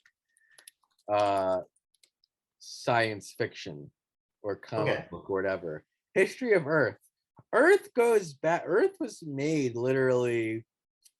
What year? How old is Earth? I want to say, how old is Earth? 6 billion. Yeah, that one. 4.5 billion. That's a lot of history, and I like the fact that maybe you know, again, obviously this is not true. But it's a comic book. Fuck it. It's yeah. What if humans were here way longer than we think? Like Okay. way longer. You know, Like it started on this other planet, so to speak, right? maybe. I think that's part of the world building. But the idea is, where the hell? Let me get out of this one. Well, yeah, hold on. With this technology, they were around for billions of years, and so have we. And again, the explanation: why don't we know this? Illuminati, bro. All right, fair, yeah. Illuminati, bro. I mean, Like, and it's just very, very Matrixy, by the way. got you. The idea of like, there's this whole world that you don't know about. What if, like, right, the technology that they left us, they're just upset that on how we used it. They don't like how we use the technology. They said, you know, we left you these things. You abused our technology. You misused it, and now we're taking it back. Here's another thing. I will say this too. So I guess here's a fundamental difference with our mythology and the mythology of like Celestials and Marvel. They are cousins. They're not our dad. They're cousins. We came up together. Right. I mean, so the way this usually works, actually, usually dad's the villain. That's their Thanos' daddy. Is the guy who made both of us. I don't know if I want to do. That feels easy, and I don't think I want to do that. All right, that's fair. I mean, that could change, but because that's usually what I do. Is Right. I had a story, a comic book. I got an adaptation of the Crusades. It's a similar thing where it's like, how do I even fucking pitch this? It was a loose adaptation of the Crusades, but the idea was, again, same kind of world building in the early 1800s, where America's a thing. They find this object in the desert, like fucking Arizona shit kind of thing, and because of this, they form like a group, I guess, and this power that they find grants them. I guess they become really powerful, really rich because of it. And every 50 years they meet up, but eventually they get differences, and the comic is about them going to war. And the solution is, our main characters it's basically Islam and Christianity.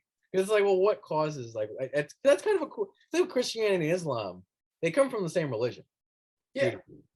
So it's like, what if you adapt that in a very fun comic book way, where it's like, oh, these two factions come from the exact same source, and and I had, like, it was a boy and a girl, who, again, boys on one side, girls on the other, and they team up to kind of, I guess, try and, I guess, fix their differences. And their villain is God, is like the guy who made the technology, whatever, or it was a fantasy thing, so no technology, just pure fantasy, whatever. And that was the idea. Because it's easy. I don't know. It's easy. It's an easy big bad. It's like, if only we teamed up and fought this guy. I see. Yeah. I see what you mean. Yeah, I love the trope, but I've already done it. And again, my original account, the thing that got me into writing was also the same, like, oh, Thanos God. Like, there's this all-powerful thing, and if only we stop him, the world will. Well, my thing also is, like, obviously, there has to be a struggle. So I don't want to say, why does he have to be all powerful? But I think maybe make them equals, or at least we're equal. Yeah, this chance, is an equal. For this story, they're equals. It's cousins. Yeah, they're just I guess. And this is really getting into fucking world building. But well, because then why would they be equals? I have no fucking idea, but they are equals. Okay, so I mean, think about it this way: they gave us technology, right? We were able to build upon that and advance it. We corrupted it in a way that they did not like, in a way that they saw as destruction, let's say, right? We fucked up. We fucked up as a society. We fucked up as technologically speaking, you know, because our society valued certain things or evolved to value certain things that they just can't get with. However, as we were evolving technology, they were also evolving technology in completely different ways, not necessarily better, but different. Not necessarily worse either, just different. So let's say while Earth is very technologically advanced in terms of robotics and weaponry, this other world, this is biologically advanced. This is where you're going to see all of this genetic engineering, where you're going to see more, so to speak, meta-humans versus this Earth where you're going to get more robot, like RoboCop. You're going to get more advanced weaponry, Iron Mans. That's where those, your Batmans, that's where you're going to get those. So now we can literally talk about like Batman versus Superman, so to speak, right? But literally, what if they weren't in the same planet? What if they actually hated each other? I mean, even Chris Terrio of, well, all right, here's a little fact. We're gonna stop the program for just a hot set. This is actually my fucking profile is of Batman Superman. My computer, and this is an old image. I just always left it because I don't know if you can see it. Hold on. I actually really like Man of Steel and this movie.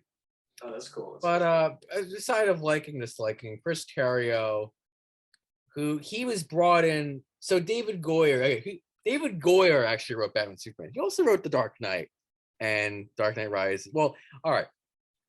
David Goyer is a man. He's a man. He's a man. He wrote the script for Batman Begins. He and Chris Nolan. I know I want to find it again. They got together in a weekend in a garage. I think Chris Nolan's garage. They planned out everything for 3 days. This Indiana Jones worked the same way with Lucas, Spielberg, and Lawrence Kasdan. They did the same thing. They got together for a week and they came up with Indiana Jones. They just, it's fascinating shit, especially if you love movies. It's a great read. They did the same thing. He wrote the script for it, and then he wrote the story with Chris Nolan and for both 2 and 3 of Batman 2 and 3. And then he wrote Man of Steel with Chris Nolan. He wrote the script of it. I think they came up with the story. And then he did the same thing with Batman Superman. Chris Terrio comes in to rewrite it basically and to actually I don't know how much work he did on it, but he did enough work where it's sizable. And he's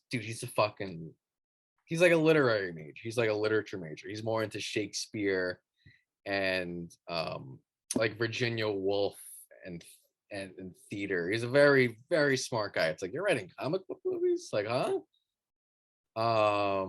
But he said, and this is the relevant part, Batman, Superman, the reason they're still relevant is they recreate Western society's age-old battle of the dark versus the light, like Pluto and Apollo, like the underworld versus our world, basically. That's why it works. He actually specifically mentions how with Batman, the essential metaphor of Western civilization is, especially the Bible, there was a world before and it fell apart. And that's sort of what Batman sort of represents, like this fallen world type thing. That's Adam and Eve kind of thing. Really smart fucking guy, basically. So yeah, we're basically, I guess, in a way doing the same thing of like these two totally different philosophies that drove them apart. Right. So yeah, that's very astute of you. Hey, this is just me literally pulling shit out of my ass. No, but again, it shows how much you know your truth. That's why we talked for an hour about comic books. Is like, that's kind of what we're pulling from. Oh yeah. It's philosophically different. Now, before we get lost in this, different. I do want to talk about these two characters, just the scientist and military dude. Sure, yeah. Because there's literally like obviously what technology. Oh, god damn it. What technology was gifted to us? Like what is this technology? Yeah, that'll help. It would. And what is the history? What planet do we really come from? And yeah, for some reason, when you mentioned Batman, I was imagining like whatever technology was left behind. If it's secret, there's a Batman who uses it. Like someone who someone on our Earth who uses it. Someone on our Earth who are using this alien shit. And why don't we know about it? Illuminati. Illuminati. I guess. And these are all world building questions. Which is like that's a that's its own discussion. What other characters? Thank God. Okay, I have a great way to put it. What other characters would we want to see? And who are these two characters? All right. The So scientist and the military guy. let's start with that one. Which one? Let's start with that one. This Who one? are the characters, yeah. Because we already kind of like decided they exist. So let's start with that. And are you sure you want to replicate the Avengers thing? Like two main characters? I'm cool with that. Yeah, I vibe with it. And I think it's work. Because even like Batman, Superman's the same thing in the DC stuff. I guess there's just something really useful about it.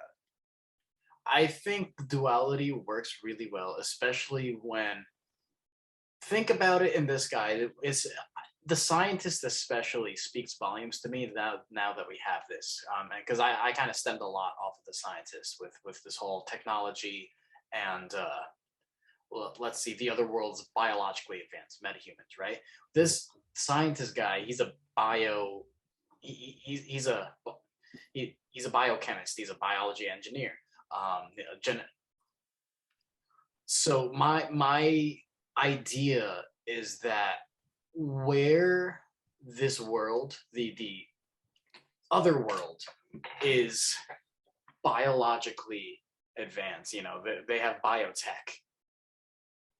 They have all these genetic, what's it called? Enhancements. This guy can basically, again, use that technology, this forbidden technology, and he's now learning how to use it and also biologically engineer himself, basically making himself a ripoff of the other world. That could be where we go. Now is the point that he's getting too lost into this? We could get there if we want to give him some flaws, if we want to build upon something like that. Yeah, like corruption. That would be kind of cool. Like, oh, we even did what they wanted us to, and somehow we fucked it up. Still, more so, even kind of legitimizing this other place's reasoning for taking away our tech. Like, hey, look, we kind of did what you did, but somehow we still fucked it up. Right. Bro, how? Right. It's like, bro, really? So, yeah, that would be cool. That would be really cool. Okay. Just something to keep in mind. Does he get...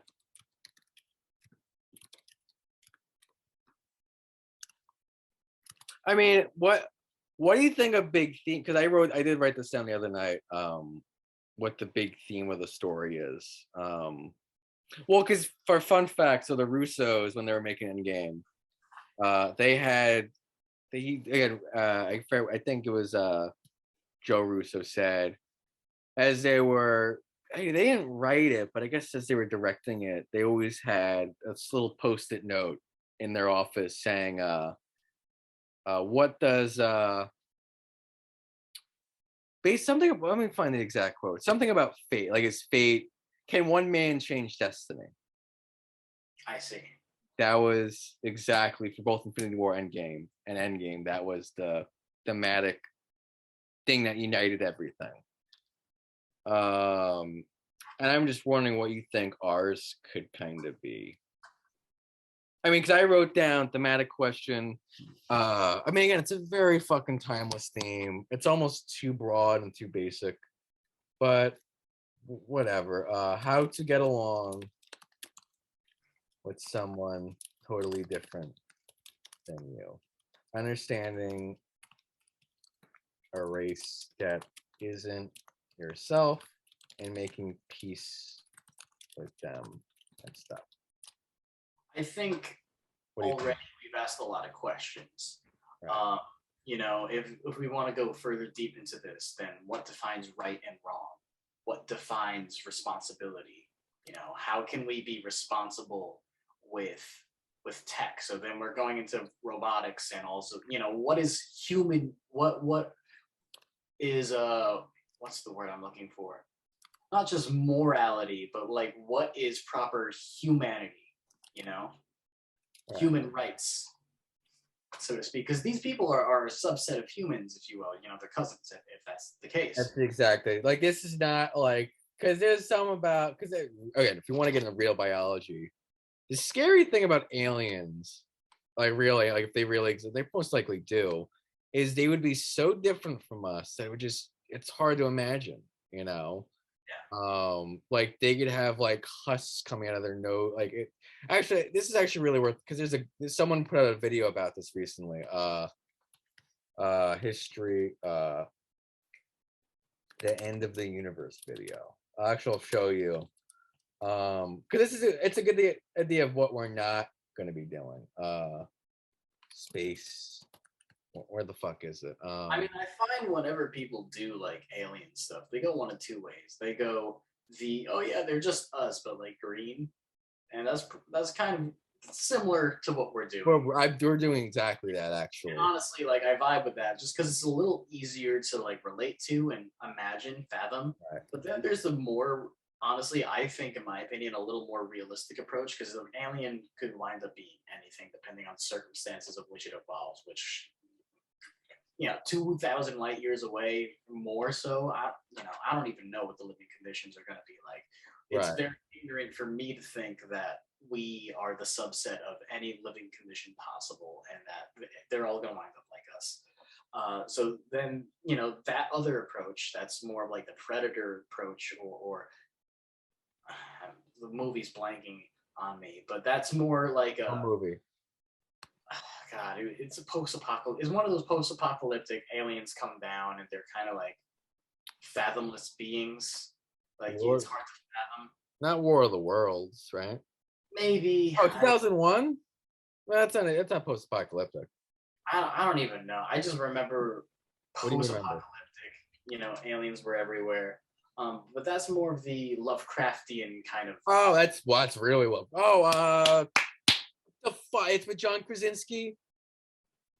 Oh no, but that's a good one too. That's a really good one. That's don't. Yeah. Don't talk. It's not don't talk, but like that big sound. It's not called. Shut the fuck up. Yes. Shut the fuck up. Part 2. God. Oh, by the way, there's no cursing on the program. Imagine they flipped it. Like, what are you cursing for? Oh God, Krasinski. Oh, that's a great example of a cheap B movie, by the way. Yeah. Is that A Quiet Place? Quiet Place. Yes. And that's exactly Lovecraft. It's horror. Yeah. But then there's this shit. This is I'll play some audio just for you. This is this.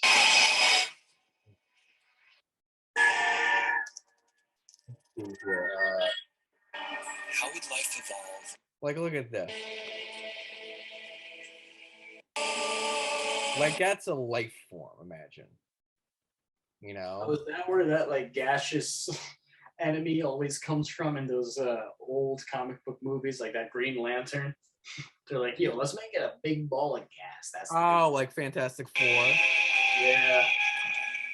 Like that could be life, you know?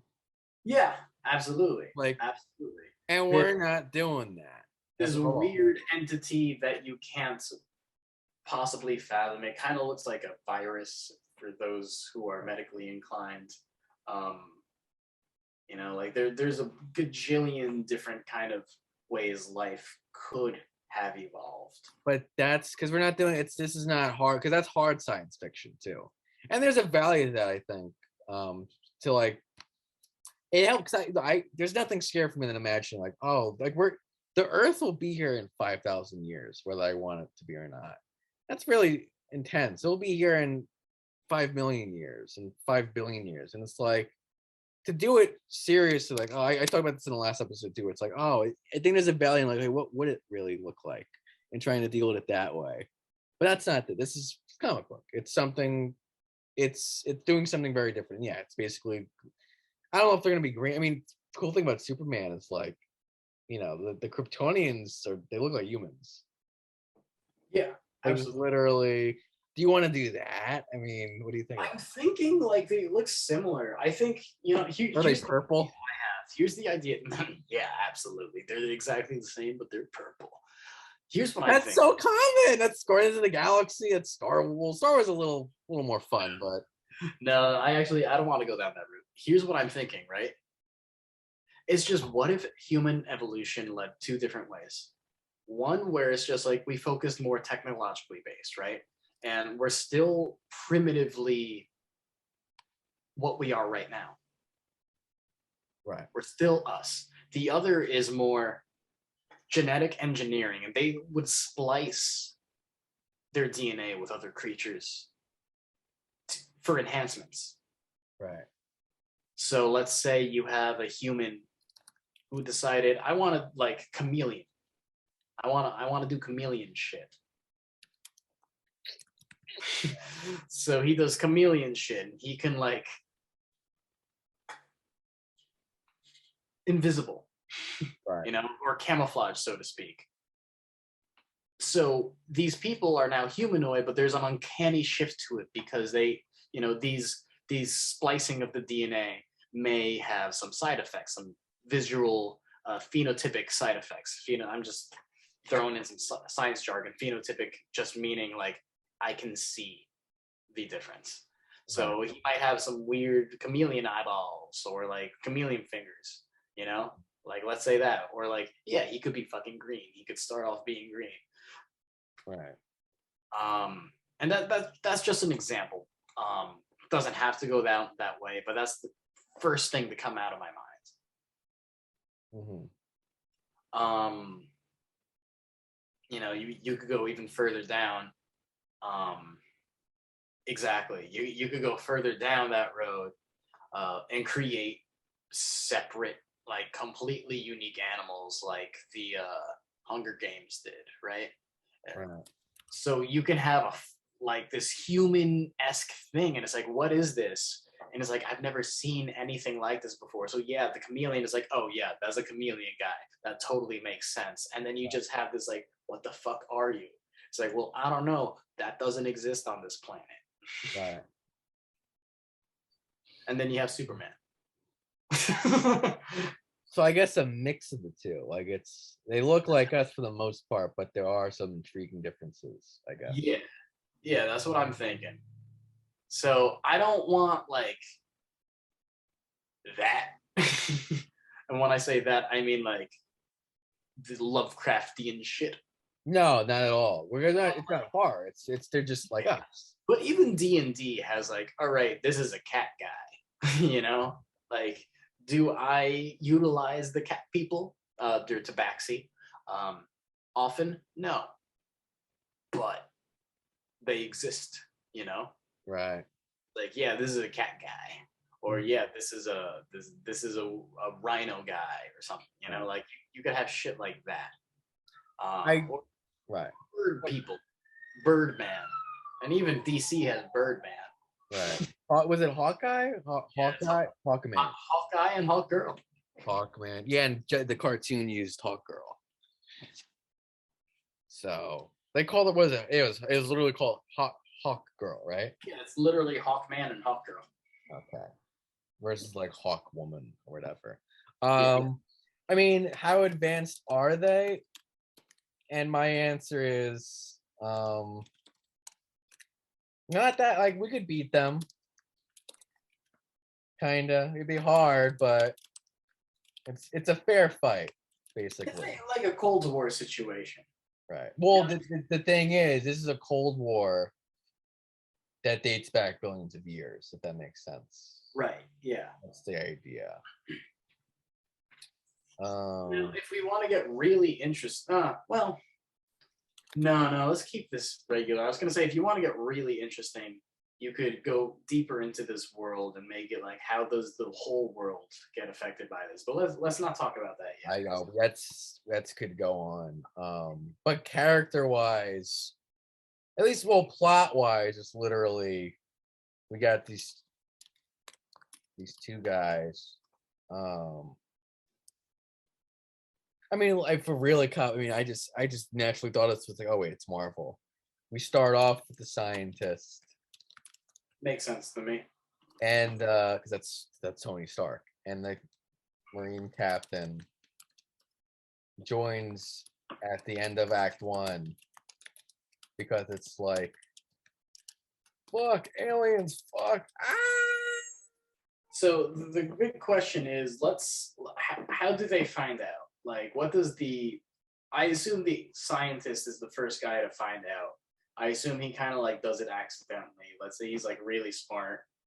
Government's having him study some shit, and he's like, "The fuck is this?" Right? Right.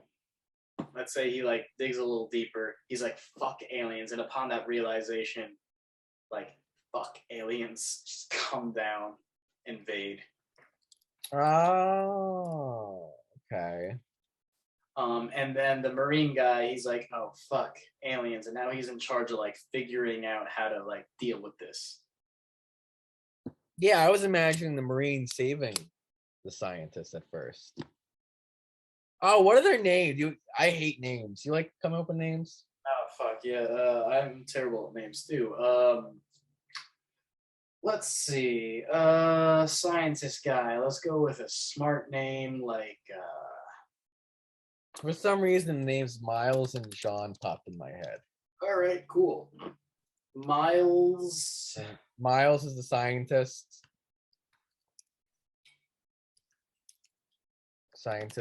John is the Marine captain. John. See, the thing that happened in my head was alien invasion. John sent to save scientist. Miles Morgan. He does. Miles Morgan. What about the And John? give me a minute for that one. Keep going. John Harper. Perfect. Miles and John. Miles Morgan's a very Stanley name. Oh, for sure. Absolutely. John Harper, not so much. That just sounds like a name, but that's okay. John Harper, Alien Invasion. John. You know what I used to do for names? I would go to like 1950, like the Yankees in the 1950s, the Senate in the 1950s, and just find names. I'm really bad at names. I'm only good at making a name when I want to be like a goof. So like this. That's easy. Shithead. No, like this one time, I don't know why. I pictured having like a kid, but like I raised him to be strong and like live in the circus. Uh-huh. And refers to himself in third person. So I'm like, his name is Bjorn.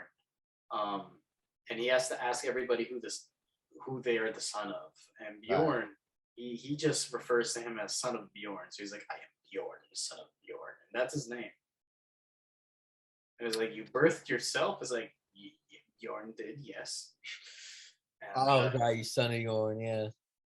I don't know, that was a drunken creation of mine, but you know, Bjorn. He is fuck. Bjorn does what Bjorn does. The Bjorn wants what the Bjorn wants. Bjorn was Bjorn that way. Uh-huh. He was. Alien invasion. John sent to save scientists. He does. It's a buddy. I mean, it's a buddy cop movie. These two totally different characters. Kind of Men in Black. Stuck together. Finding out how fucking crazy shit is now. Okay, so if we're gonna go down that route, then let's talk more about these characters. Like, who are they as people? Like, what defines them? If we're going like Men in Black shit, then I'm assuming one is like comedic, and the other less so. However, I think it could both be pretty funny. I think, like, for instance, if we're going Tony Stark route, then for me, arrogant scientist is the way to go. I was actually thinking kind of a nice dude. Like a nice dude. Like, I don't want to make him an asshole, but more like he knows he's the. You know why? Because his friend from college is that. That's why. I see. That's why I'm imagining Miles. So, who knows about the alien shit? okay, That's so let's say his friend's the fucking arrogant guy, right? He is a high-tech government guy, part of the like scientist guy, part of the Illuminati. Yeah, probably. Not like, too high ranking, but he's in it. I'd say even like let's make him like Miles' supervisor or something. Like he's Miles' boss. They're buddies. This guy was like a little smarter than Miles, so like he's the boss. Ooh.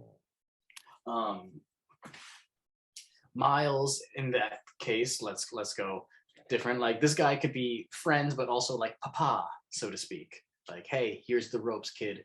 Start learning. Miles, in this case, yeah, he if we're gonna go the Men in Black route, he's 35. I think make him like a little younger. If that's the case, make him like 30, just to make it a little easier. You just gave me two more characters. 30-year-old new guy to this shit. Old guy. Yeah, there we go. You know what's funny? So my character, the scientist guy from high school or from college, he's our villain. Okay, I kind of like that. Our Act 2 reveal villain who wants to use the alien shit for his own ends. Like, to me, the biggest thing is, how would somebody react when they find, oh shit, there's alien shit? How would they? They probably go, oh shit, there's alien shit. I know, I'd probably have like a small panic attack. I'd be like, oh fuck, how do I deal with this? And the thing is, our Act 1 ending is John and Miles find it at the same fucking time, more or less. Or John knows probably a little, like a few minutes beforehand, but it's still like, oh shit. Yeah. Now, that being said, how does John differ from Miles? John, having a military background, probably isn't going to panic. Right. He might have like an internal, like, oh fuck, but I don't think he's going to panic in the same way that Miles does. Right. Miles is going to actively show the panic. Miles is going to maybe comedically show the panic. Oh, yeah. It's going to be your klutz. Yep. If that's the case. Where John here, this guy, he's going to, all right, here's what we're going to do. We have to fight this, yada, yada, yada. Let's get X, Y, and Z. His panic is more of a confined, let's get shit done. His is more of a productive stress, a professionality to him, which is why I say maybe make Miles a little younger than John if that's the case, because yeah, it's Miles. a little more relatable to say, all right, Miles is this, John is older, that's why he also has the experience to kind of keep, Here's a fun question. Will Miles be in fight scenes? Oh, it's a superhero, but of course he's got to be. He does, yeah. He's gonna have to be. The question is, how is he gonna do it? He needs a suit, maybe made of alien shit. Yeah. Or like old alien shit, like this is their old shit. They got new shit, but you got the old shit. Yeah. Yeah. So Okay. it's like, how does he? What makes him decide to even build this suit if that's the case? Survival. Yeah, but there has to be like some form of thing that triggers this survival response. No. Yeah, but whatever it is, whatever it does, it puts him in a suit, and that's his action thingy. And I think maybe John gets the same suit, Yeah. maybe. Or do you want him to have different? I think John gets a different thing. What does John get? John, let's say he gets like a cool gun. I don't know, like yeah, or like a cool sword or something. You know, let's keep them with what they kind of like vibe with. Well, if Tony Stark has the suit, I guess John. What if his DNA gets accidentally fucked with? Well, here's the thing. Sure. The alien shit fucks with his. Oh, you know why? Let's flip it. I don't know. I don't want to flip it. You know why? Why? He fucking hates things that are like change. Miles would be cool with change. Like, oh, I'm a science guy. I feel that, but also if Miles's shit is bio, to me, I'd be like, all right, he's gonna be the guy that knows how to use the power more. But that's the more interesting conflict is give it to the guy who doesn't know how to use that. Oh, okay. I see. That's why. So Like then John would hate being changed genetically more than Miles would. that's Miles fair. would think it's cool. Like, oh, he'd get freaked out for us, but he'd get used to it a lot quicker. I mean, it's the thing. Remember how the thing hates Right. the thing? Yeah. All right, wow. Hates being the thing. I was gonna say too, I do think this is like because Marvel's basically it's a television show. Like literally, I did the math once.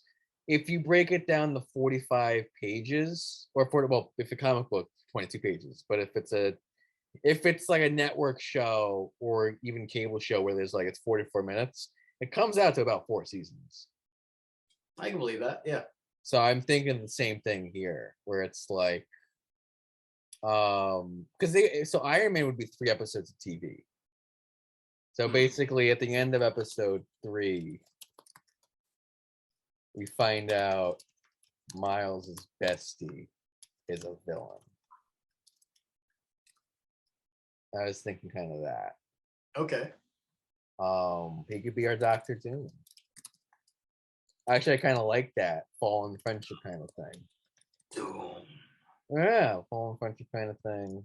Doom's a badass villain too. I could get with some Doom.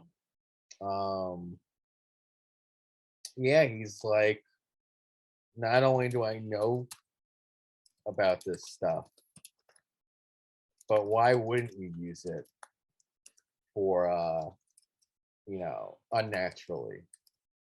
Why not? So he represents basically everything that this other planet is trying to. In a bad way, I guess. Yeah. Oh, and here's no. You know what? Yeah, we're gonna have to take it really.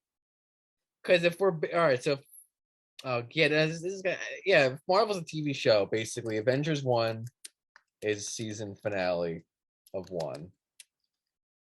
Civil War is a season 2 finale.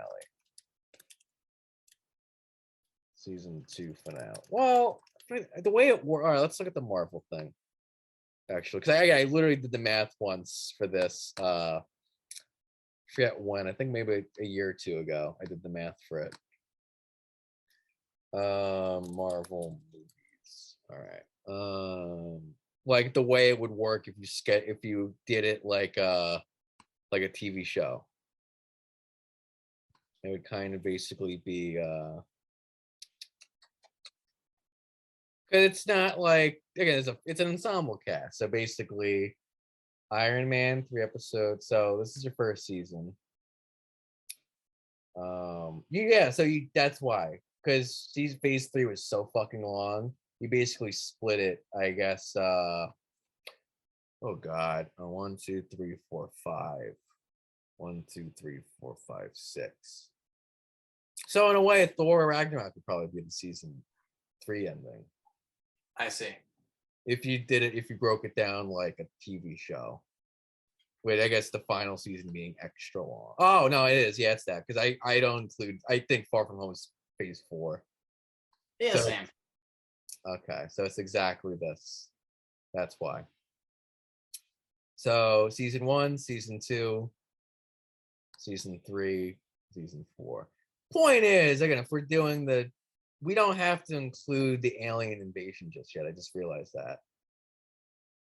Like we could really build up to it, like the arrival, like which could be kind of cool. Oh, they're fucking here. So let's start with like the Civil War.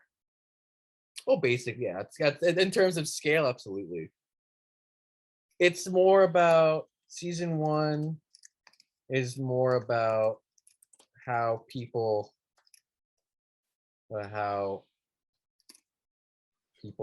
on Earth are using technology. Or you know what? The alien technology. I don't know. You know what I think What do you maybe? think? No, flip it. Flip it. Our technology, you mean? No. As in, flip it back. Bring it back to like season 1 invasion, season 2. It's season 3. Season 1. Okay, like here's the reason why I'm thinking this, right? What if they come in and they just kind of have the premise, hey, you guys fucked up. I don't like how you're doing that. And everyone's like, what? And they fight off the bad guys, right? So to speak. And they're like, all right, or seemingly fight off the bad guys. Let's say they don't like permanently fight off the bad guys, but like they manage to make them go away for a little bit, right? Mm-hmm. Then in comes Miles' bestie, revealed as a villain, and is like, oh shit, they were kind of right. That's season 2. Yeah. And I kind of like that idea. It's like, oh shit, they were kind of right. You have this guy who literally represents everything that they were talking about. Okay. So like season 1, fight off of it. And then season 3, guess who's back? Aliens. Chiga, I think this is perfect if it's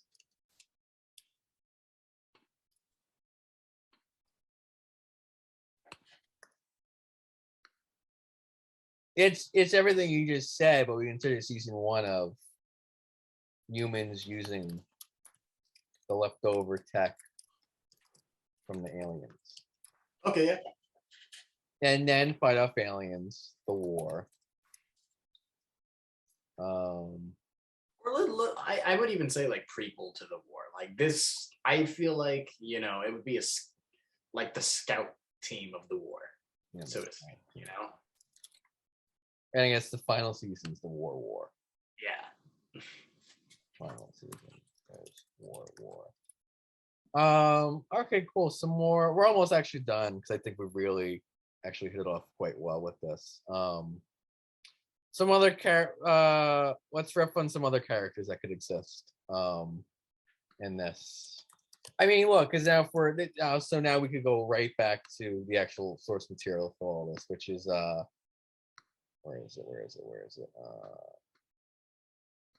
Like all the different storylines from the actual war, which is basically I do want a Hannibal. Okay. So Hannibal is interesting because he was their head general, and the leaders of Carthage did not like him very much. Let's make him the Superman, I'm thinking. If he's the head general, He's the representative of the what's it called? Of this area. So of this planet, at least so far for Earth or for Rome, so to speak, right? Well, this is Carthage. This is reverse. This is Hannibal. This is Yes. But to Earth, he Oh. would be the head representative, right? Yeah, I guess so. Yeah, to Earth. So I think even make him the most human-like, So he's in charge. He could be in charge of a fucking Justice League that has all kind of genetic splicing, fucking like chameleon guy, Mr. Mime, Snorlax shit. Who knows, right? But he is the definitive Superman. He looks like, you look at him and you're like, how is he an alien? And it's like, oh fuck, that's how. Got you. Okay. I think, I guess, season 1 finale is confronting him and his Justice League. I guess. Like that's like Act 3 of the Avengers, basically. Right.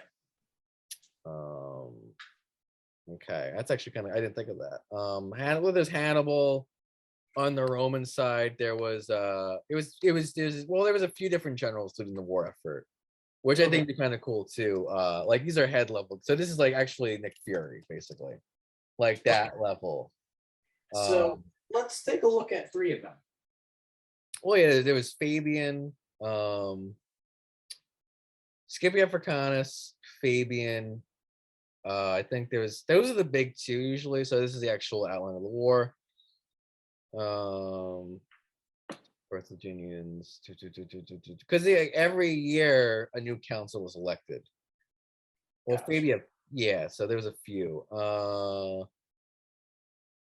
Yeah. So this is Fabian. Mm-hmm. Fabius, Varro, Paulus. So let's call this Vero guy, because I'm going up to him and he seems interesting. Varro? Yeah, advocated pursuing a more aggressive war strategy. Yeah. Right? Yeah. Yeah, so that would be someone, leader I'm on thinking Earth. Vero's our Doctor Doom character. Huh?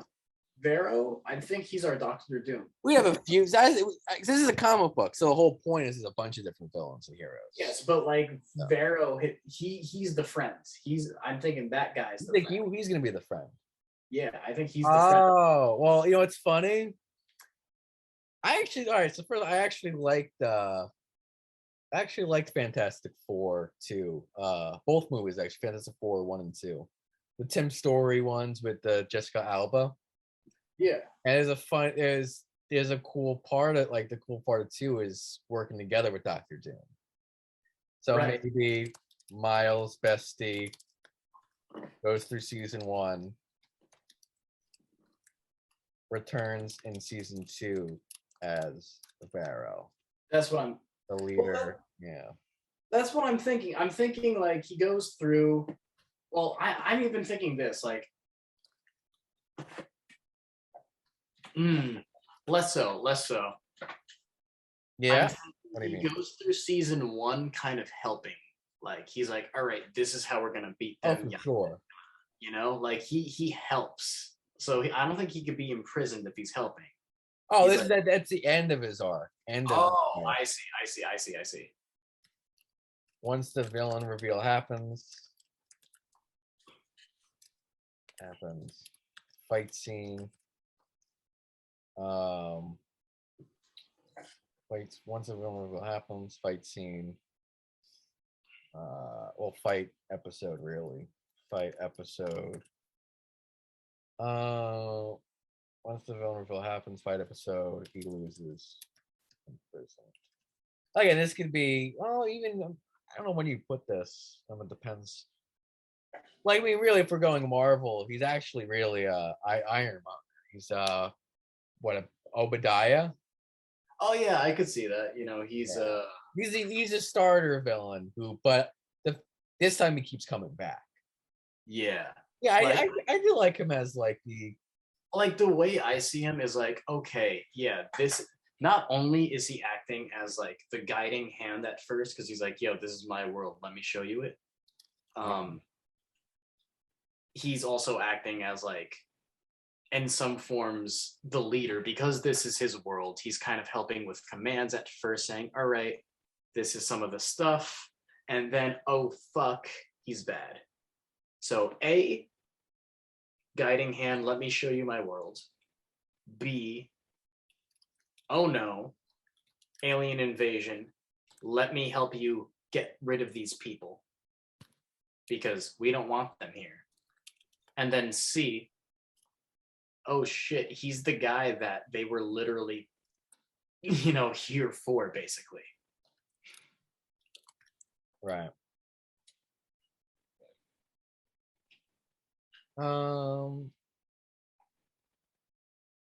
Yeah, holy shit. Yeah, here's a final question before because we actually went a little bit over Gotcha. in terms of writing time. Two questions. Is he our main villain? Is he truly Doctor Doom? Is like, oh, it's really all about him? I think you have to ask yourself more so of what are we defining as the villain here? I think, or big bad rather. In terms of like evil, he is the main evil.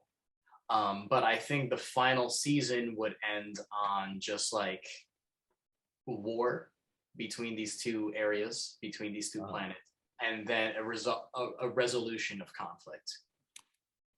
Right.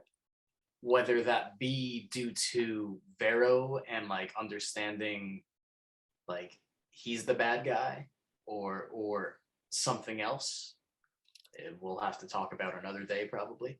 Oh, probably, yeah. But I think he's like the big bad, because I don't see this other place as like bad people. They're just like, you're irresponsible. I don't think you should have this, My other idea for a final villain was basically one of the council members who doesn't like Hannibal. That would be cool too, actually. That, like, let's say Hannibal manages to find a resolution or something, right? And the council member's like, I don't trust you. Yep. No, yeah. Exactly. I mean, literally, one that's from Halo, the Prophet of Truth in Halo 2 and 3 is the villain. But I just had it in my head. You know how like villain team ups? Yeah. Like how like Lex Luthor and Darkseid teaming up now, or Thanos and Doctor or whatever. I kind of like that. Okay. Just that idea of, but he's that level of villain, I guess. Got you. Yeah, wow, all right. Understanding he's a villain. Yeah, okay. Evil council member in Carthage being the villain. Yeah, I'll say this too. In the real Punic War, the war ended at in Carthage, basically. Like it ended on their turf. Interesting. Okay, that would be cool too. You want to do that as almost like a final season too, like we kind of or at least the back episodes of season 4. Yeah, that would be really cool. I like that idea because then I you know how I am with world building at this point, and we can create so much from that. Would there be a power in saving the actual reveal of Carthage the last season? Like, do we meet this world with humanity, like when they go?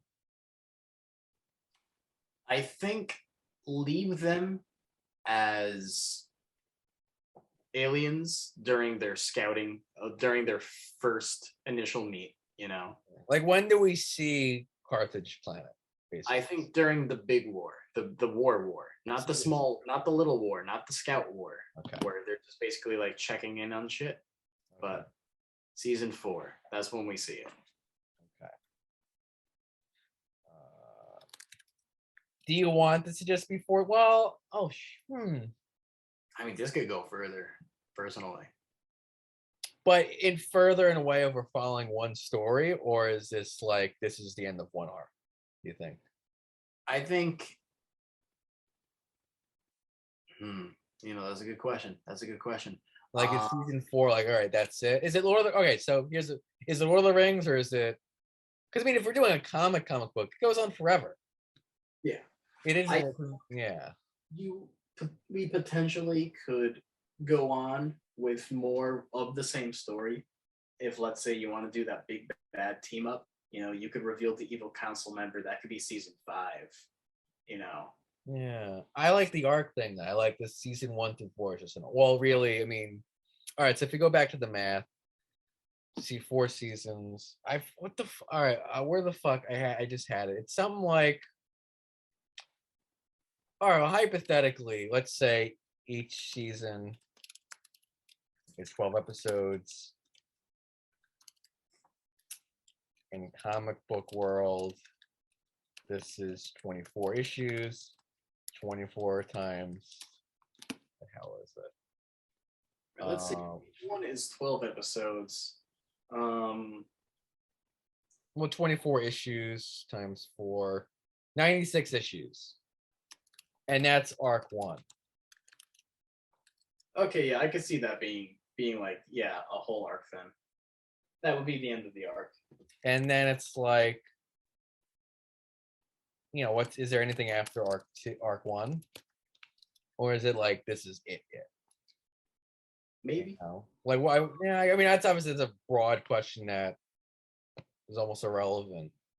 I think in order to answer that question, obviously, you would have to build a little more upon arc 1 to do so. I think it's a very big maybe. Because I could also see it ending after 96 issues. I mean, me too. Me too. Like, this is the story and that's it. I guess we have to see, like, at the end of the story. I mean, if they're in harmony now. Because I was also thinking in the Punic War, this is another question. There was other factions too involved. Like, I mean, it says it right here. Basically, just go back to the original. Again, this is what caught my eye. Like, oh, this is Game of Thrones. Was all these other factions.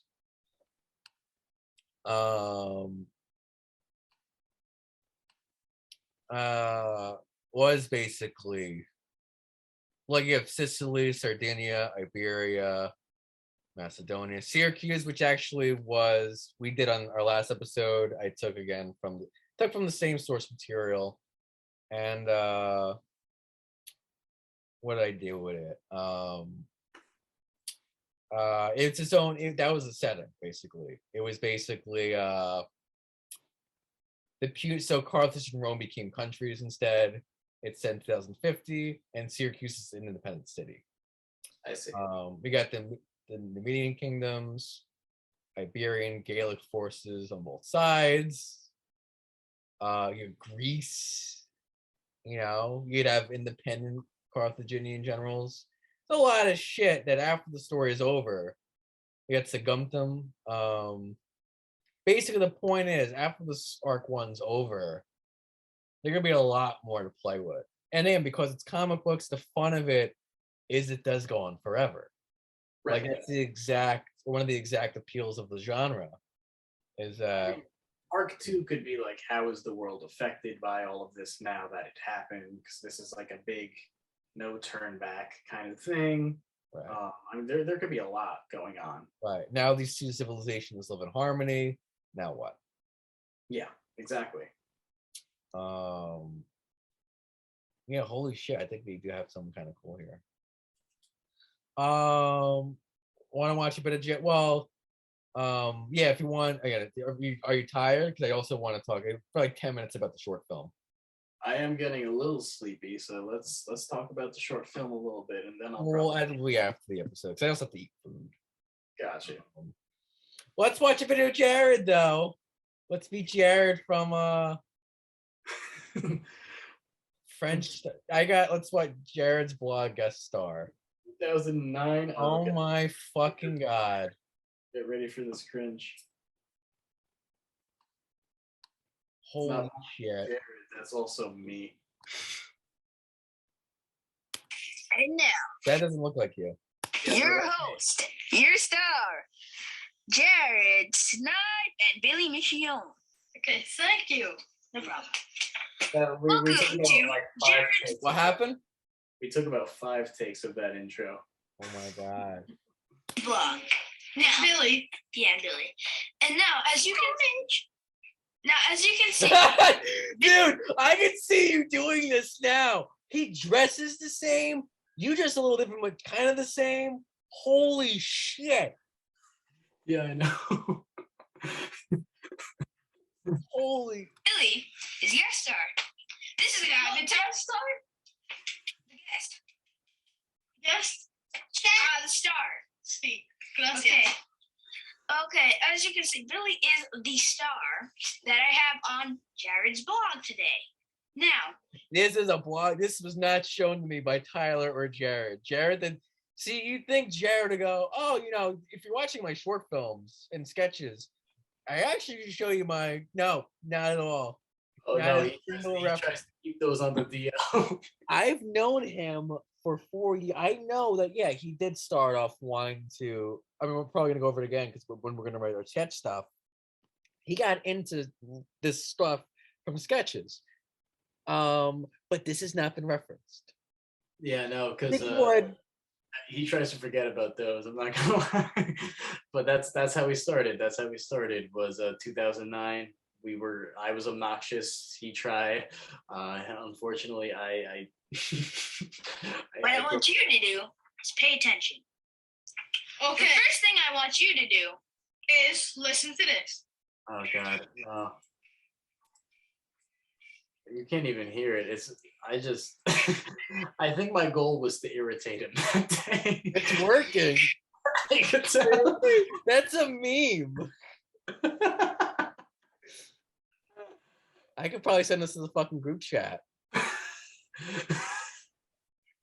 Oh, Like whenever like Harrison said something stupid in there, I could just send that.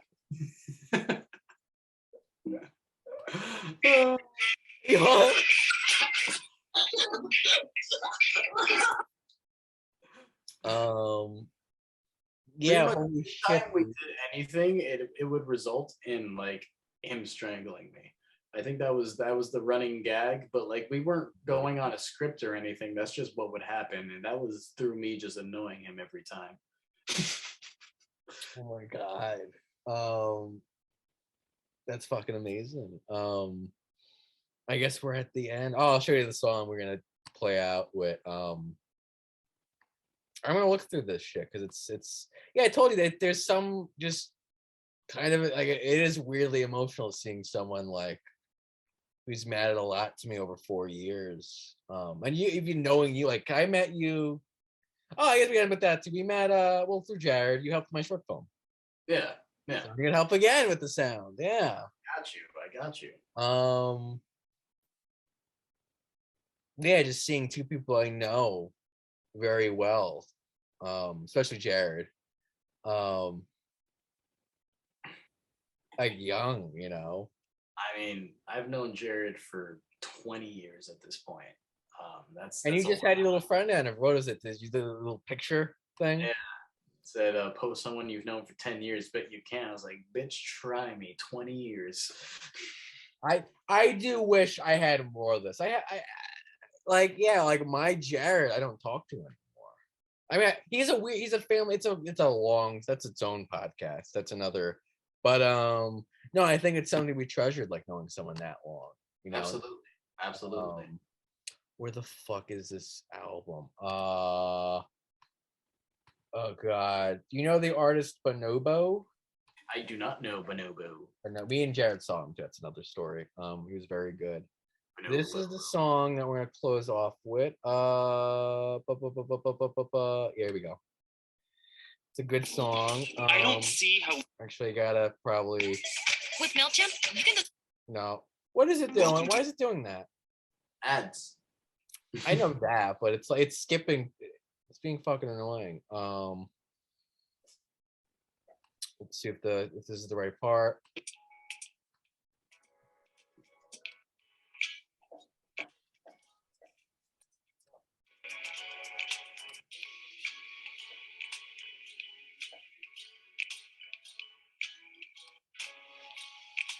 Here we go. Thank you for. I'm gonna try and tune it up so thank you for being fucking on. Thank you for having me. Yeah, this was fun. This is the shit. I guess we'll see where this one goes. I'm gonna just flat it a little bit. I have to do. This is very specific. I have to do this, the audio for this. It's gotta get a little louder.